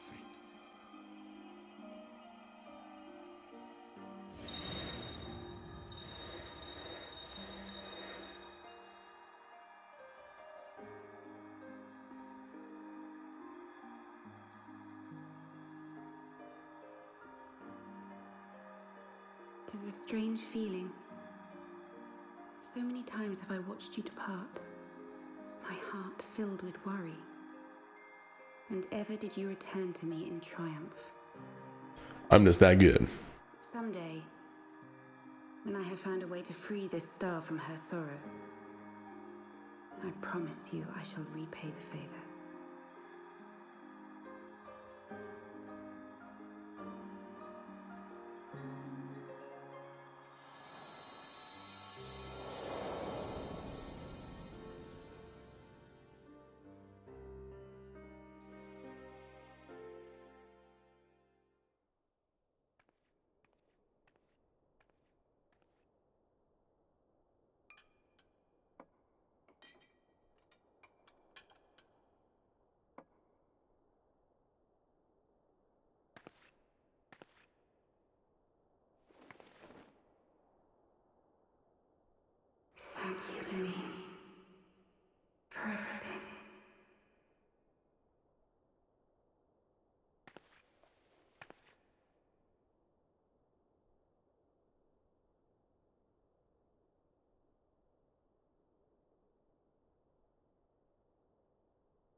It's getting all emotional up in here.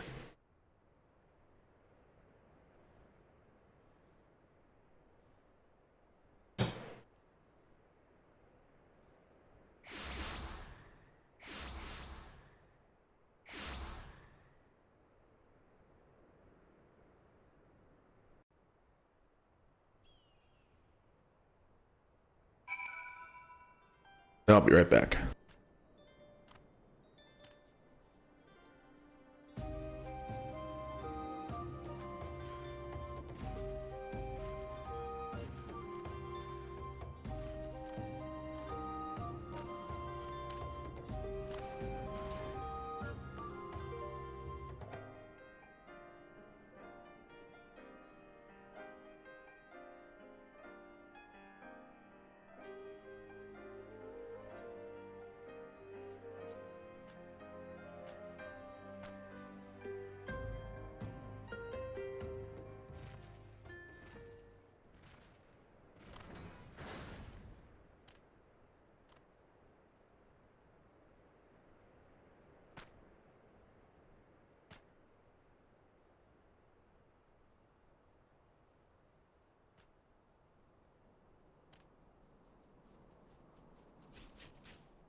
I am returned. It would seem we are in... 1 second. Excuse me. Ugh. This disease sucks. It would seem we are in Southern Thanalan again. Good Ophelia is doing, no doubt. May the 12 speed her on her way, and the Warriors of Darkness too. I cannot but wonder what awaits those wayward souls. If they gave their lives in order to travel to the source, then return to the first, would they not? But mayhap that was their wish. Yeah, would they die? So is our world the source? Is that what they're saying? Forgive me, my thoughts are elsewhere, and this when I know full well there is yet work to be done. The crystals. Leave them to me. I will go back into Zaharak and secure them.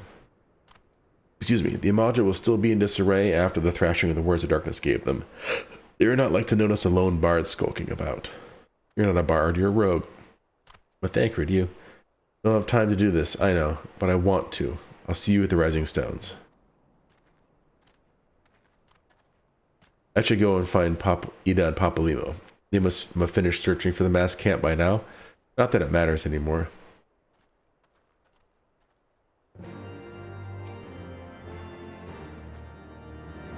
You must be tired, Malkazer. I know I am. If that will permit me, my lady, I would ask a question. When didst thou become aware of mine independent pursuits?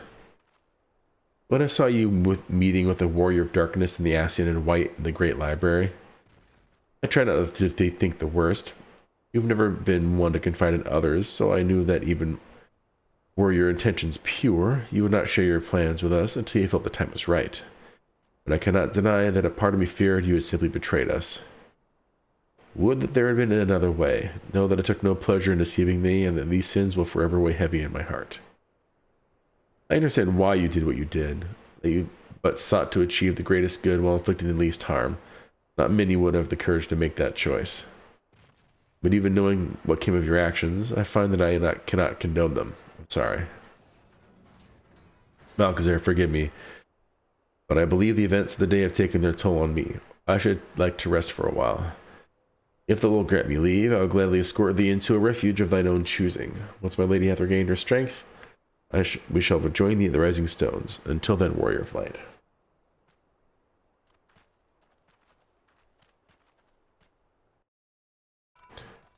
He doesn't completely trust you, or at least didn't for a bit, because you're being sneaky, sneaky. Whoa, whoa, whoa! What is this?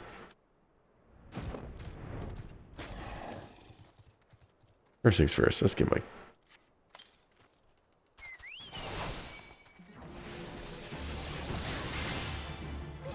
What is that for?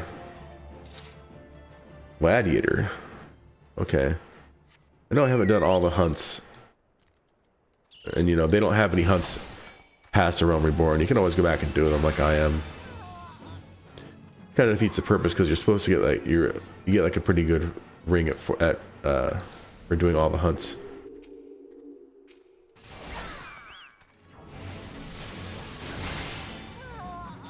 That was weird.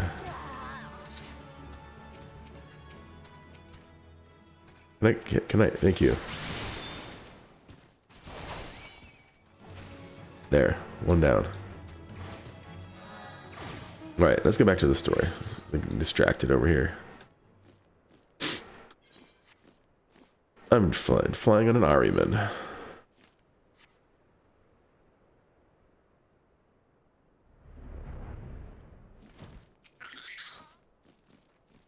Papa Limo.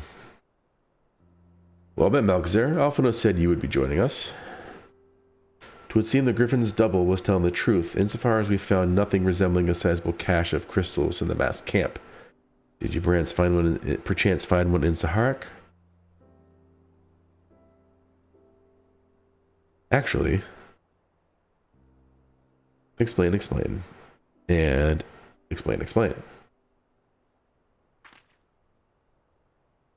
I don't believe it. The crystals, Minfilia, all of it. It's just, I don't know what it is. I sympathize, Ida. Even now I struggle to comprehend that which I saw. The only thing I can say with any certainty is that I feel blessed to have been granted a final chance to speak with her. It was bittersweet, but also affirming. Alphino, I believe it is past time Ida and I rejoin the Scions. We have been away for far too long. Though I am loath to leave the Griffin to his own devices, I feel our investigation would benefit from your more dispassionate perspectives. And I hope that we might in turn offer our own opinions on the many challenges that you have faced in our absence. Gods, it's been absolutely ages, hasn't it? I can't wait to hear about everyone's adventures. We would be glad to recount them, and Totaro's tales may well surprise you.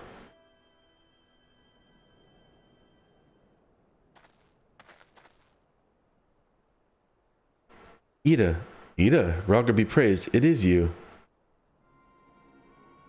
Ida, alive and standing here before me in the flesh. I can hardly believe my eyes.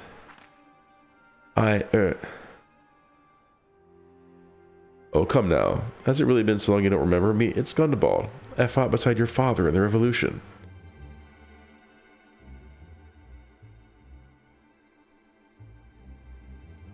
Do not think less of her, friends.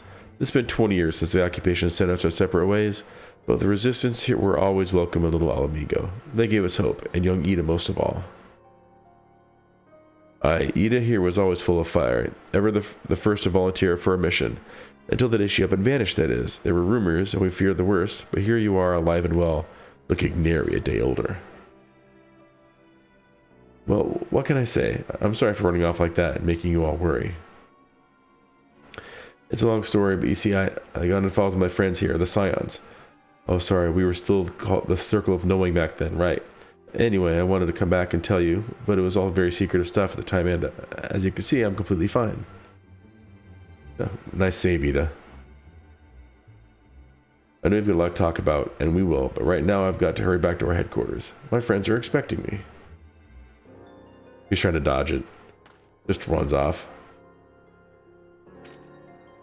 Pray forgive her. It has been a very long day for all of us. I promise we will visit again at the first opportunity.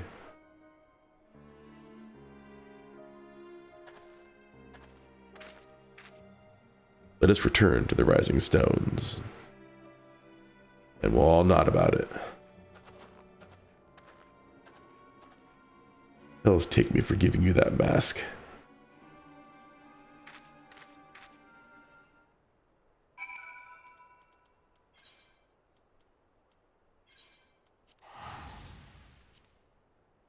Must be like a Christmas mountain there.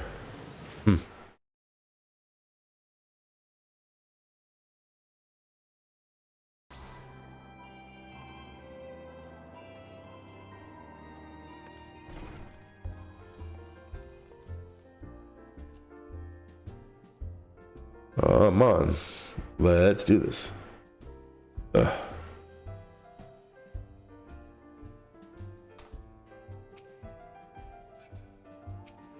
we go. Jeez.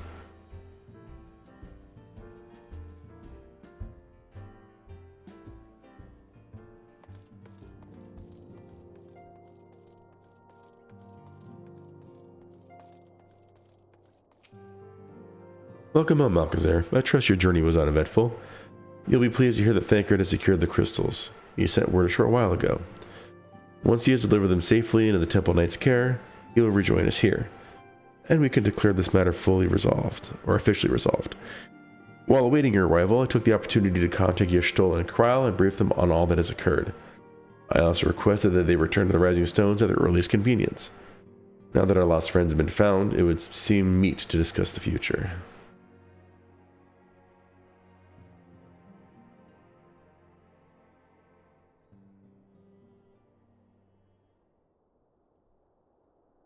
Everyone's here. Back in the solar. It's been too long since we were all together like this. Not since after Moonbraider. Much has changed since then. We ourselves, most of all.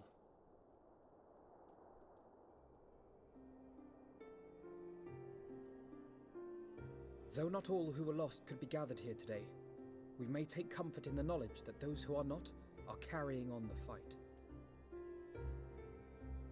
While I am grateful to our friends in the north for their hospitality, it isn't half good to be back. Oh, she's all teary-eyed. But, as Papalima rightly said, much has changed since we last stood here. The Scions of the Seventh Dawn are not as they once were, nor should we be. Are you gonna come up with a cool name now? Our travels in the north brought us into contact with a host of fine and generous people, and their selfless deeds serve to show me that it is not lofty causes that should inform our actions, but our hearts. And I hope that the Scions might continue in this manner, as individuals driven by individual principles. Provided we all sincerely desire to work towards Eorzea's salvation, I believe the paths we follow to achieve it need not, and should not, be dictated by any single ideal. Companions bound by a common purpose, free to go whither they will. The idea is not without merit. Very well. I shall resume my research of the primals and the elder gods of Eorzea. Should anyone have need of my findings, you need only ask. I should be glad of your continued assistance. Well, my main purpose in coming here was to see the signs of the Seventh Dawn restored and my dear friend found. Nevertheless, having involved myself in your struggles, I feel compelled to see them through to the bitter end. For Minfilia's sake. That is, if there are no objections. I object.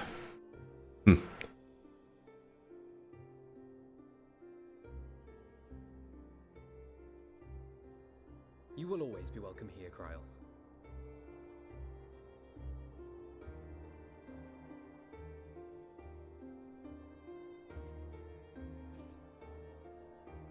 Urianger, can we trust you to carry on your investigation of the Ascians as before?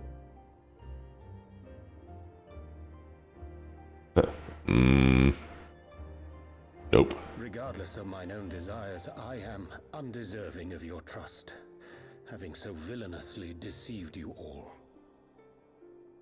Now, I'll hear no more of that. 'Twould be disrespectful of Minfilia's wishes.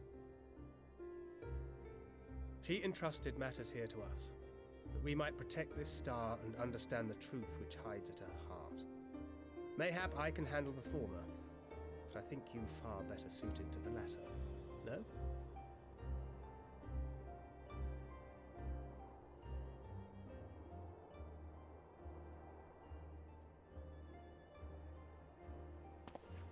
I need to walk forward for this. Very well. Then out of love for my Lady Minfilia and Moonbreeder both, this shall be my solemn charge. Papalimo and I should probably return to Thanalan to keep an eye on the Resistance. There's still the matter of the Griffin and the Amalja, not to mention the new Imperial Viceroy. That little lot must be worthy of our attention, right?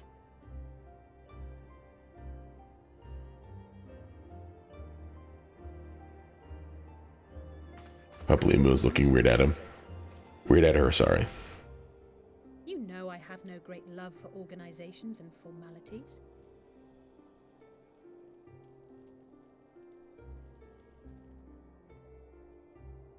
Stare, stare, stare. That being said, this new approach you propose is not wholly objectionable, and we've always got him to keep us from bickering. But I will suffer no titles. I am not here for House Leveilleur, nor to walk in Grandfather's shadow. Upon that point, we see eye to eye. If it please you, you may think of me as but another comrade in arms.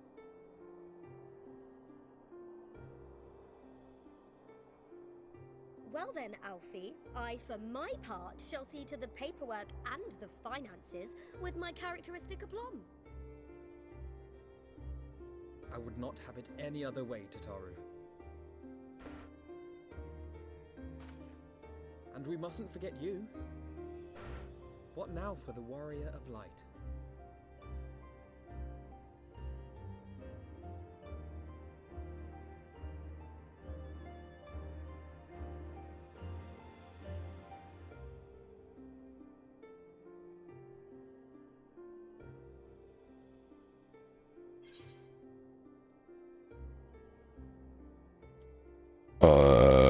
New adventure. What else?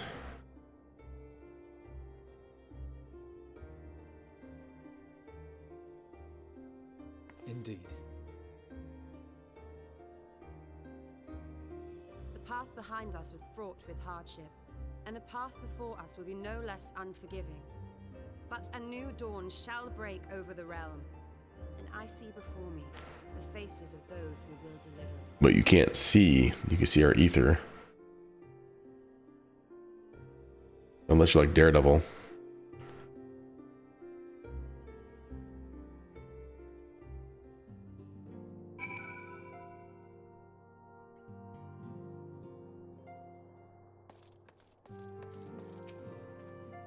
Look at that, Malkazir, the signs of the seventh dawn. Look how far we've come. The people we've met, the moments we've shared, the losses we've suffered, the tragedies we've overcome. All of it has made us who we are today. Where we go from here and what the future holds, only the 12 know. But I know that we will find out together.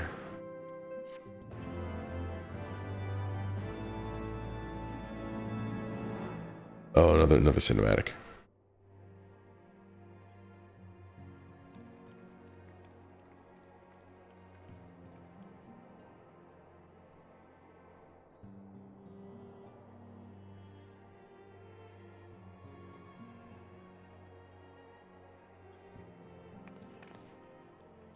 One world's heroes are another world's villains. One world's loss, another world's gain. Where men go as one, there is life. And where there is life,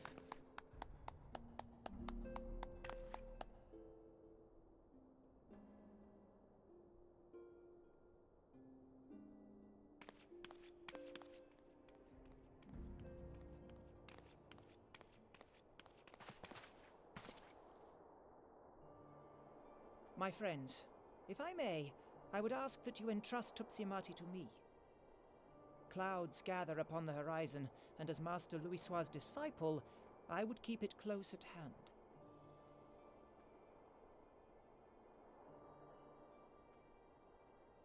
Okay, just because you asked nicely.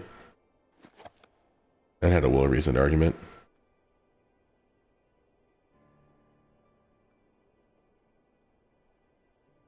Thank you. I shall guard it well. And put it in my pocket that I don't have. That's big enough for this.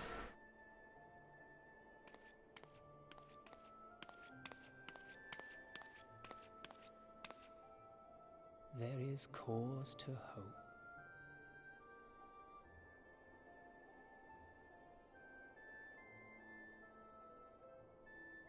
For every ending, every parting, marks a new beginning.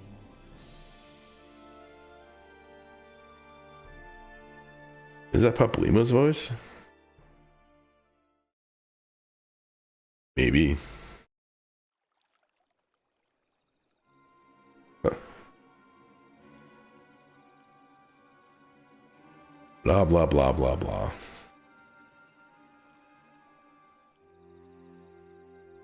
The actual Griffin. Well done, brother. You may resume your normal duties and rejoin the others. The coming battle shall be our greatest yet, and I intend to stand with you all on that glorious day.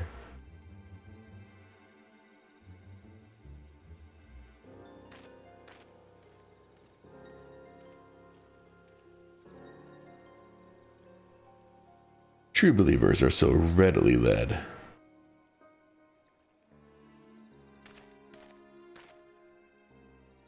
I have given them everything they desired, all for which they have prayed. I doubt you can say the same for your pawns.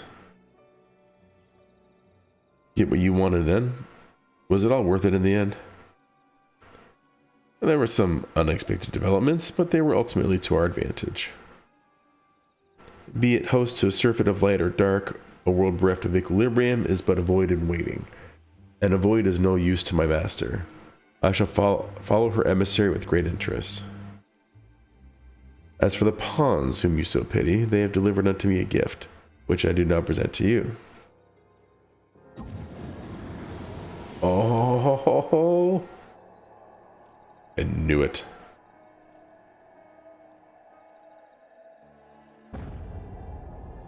Found the eyes of Nidhogg. Many were the candidates considered, but by your deeds you have proven yourself the most deserving.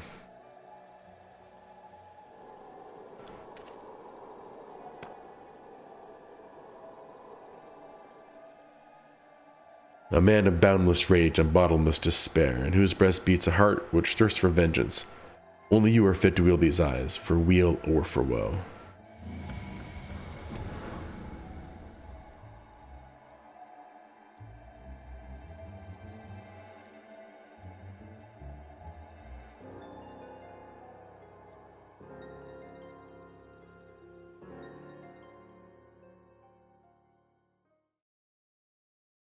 And for everyone watching, is like, haven't you played this a couple times before? Shouldn't you know the story? I'm like, I know there's a lot to it. I know the general storyline, all the key points, but I don't remember every little thing that happens or when everything happens.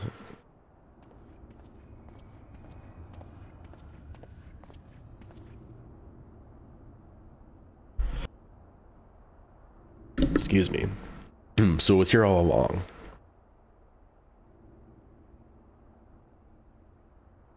Well, hello, Nero. Haven't seen you in a while. Just you wait, my pretty. You and I are going to have so much fun. Excuse me. Gah.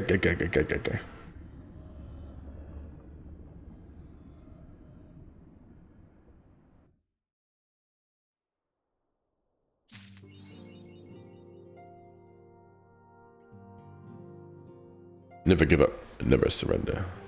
Wind up, Moonbreeder.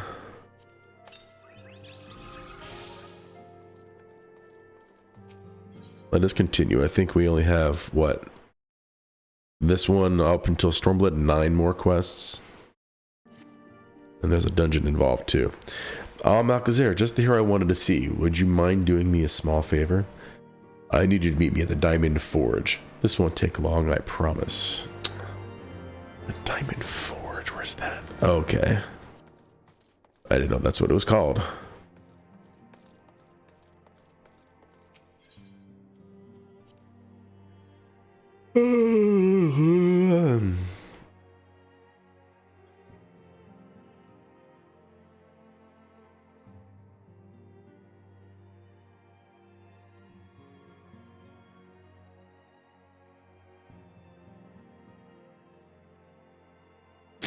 Come on.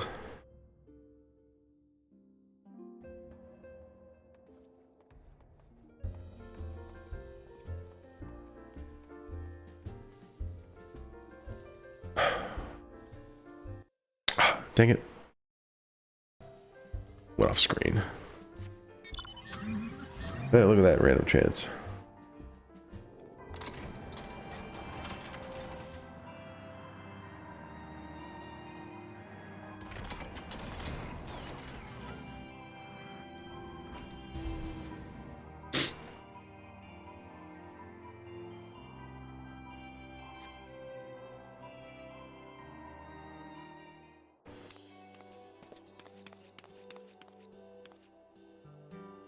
I'm sorry to drag you away from your duties, but as I said, this won't take long. I just need you to stand perfectly still for a few moments. You don't need me to take off my armor or anything? Uh-oh.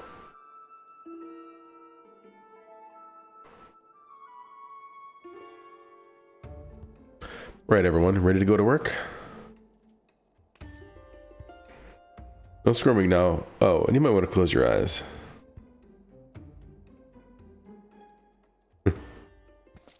Hee hee hee hee. Okay.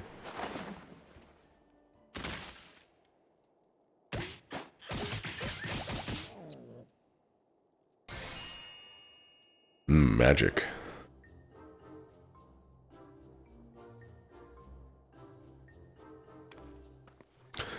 They're all finished. The warrior lights every measurement from heroic head to intrepid toe. Took 4 of you to get my measurements.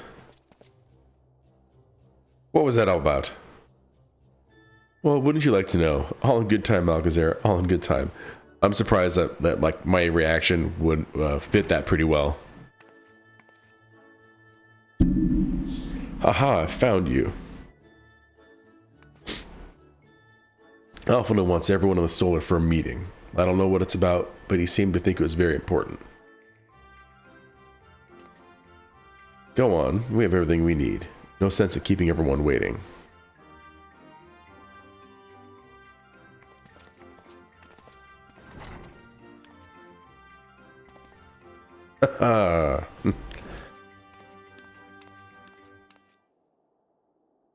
There we go.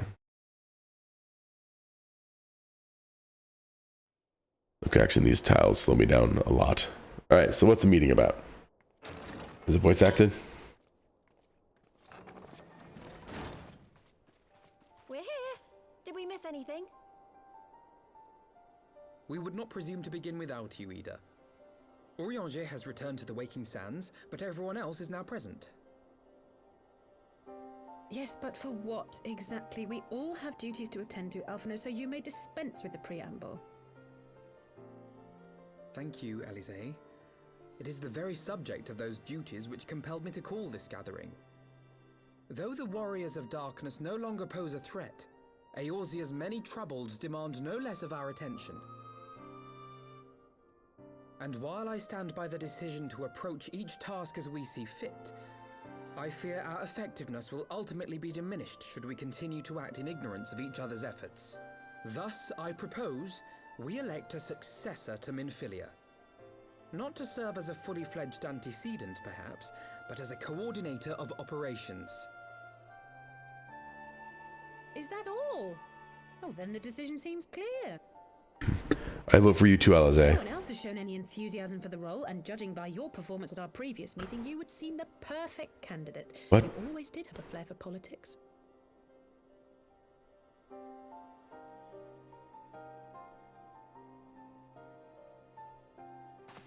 I did not mean to... That was not my intention. As my tenure as commander of the Crystal Braves comprehensively demonstrated, I lack the qualities required for such an office. I would much prefer to remain as I am now, a soldier in the field, so to speak. Should none of our numbers step forward, must we then constrain some unwilling candidate to take up the position?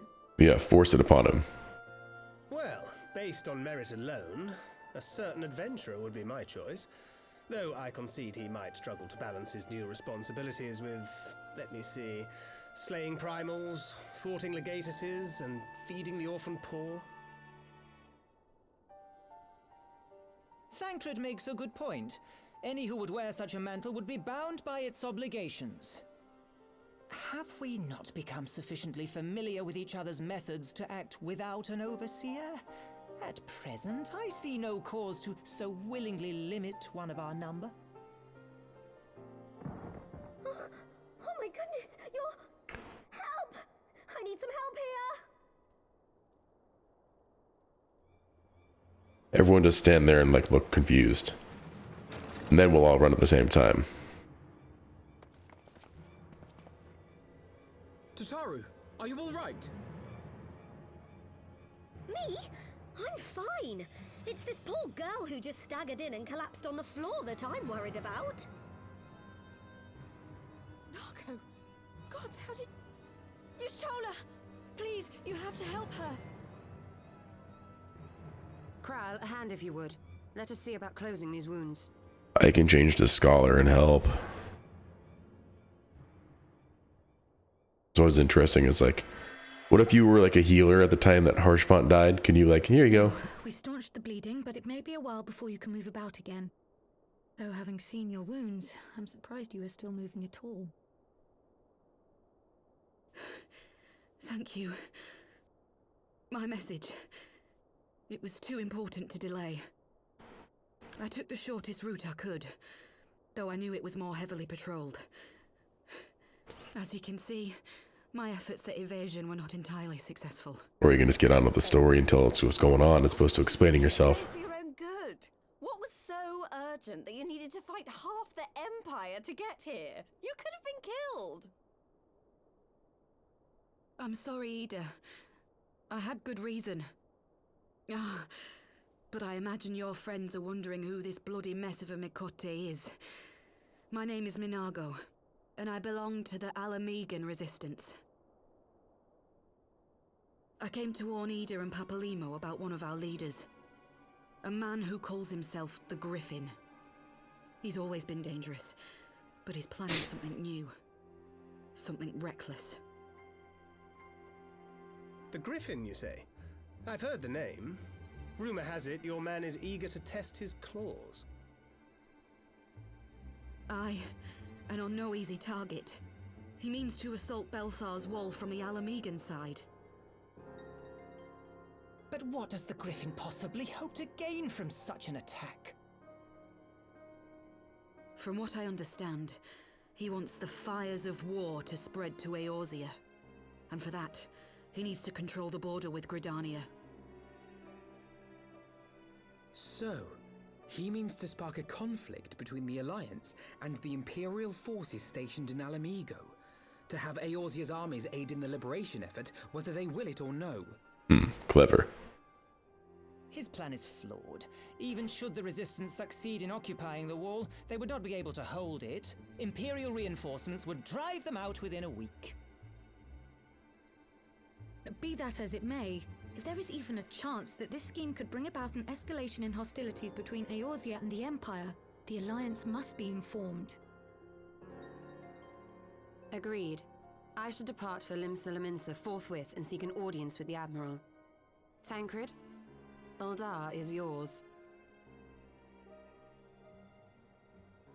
Alphino and Alize, make haste to the Twelveswood and notify the Elder Seedseer of the danger to Gridania. She will duly call a council of the Alliance leaders, whom you must be ready to receive. You will be our voice in Ishgard. Explain the situation to Sir Emmerich, and encourage him to send an envoy. Looks like we have our leader. Tataru, Krile, I leave the care of our injured messenger to you. See that she remains quiescent and her wounds closed. I believe that covers everything. Let us be about our tasks.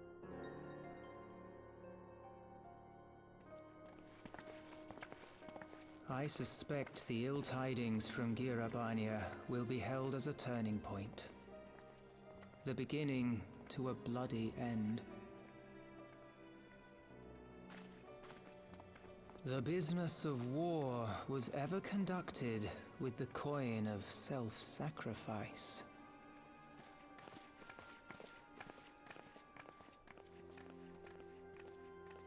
'Twas Master Louisoix himself who taught us that such costs are not to be ignored or denied.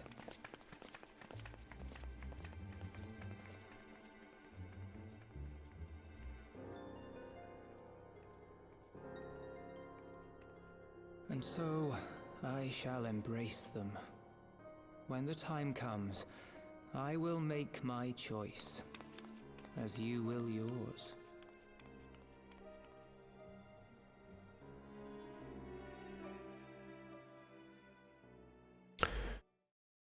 I think that is Papalymo. That's his voice.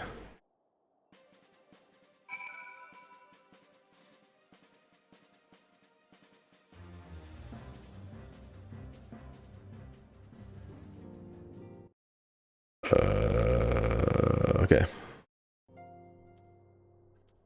Yeah, we're getting there. In fact, I'm going to go ahead and take this time to go ahead and end this stream. I might be able to pick it up later. We will find out.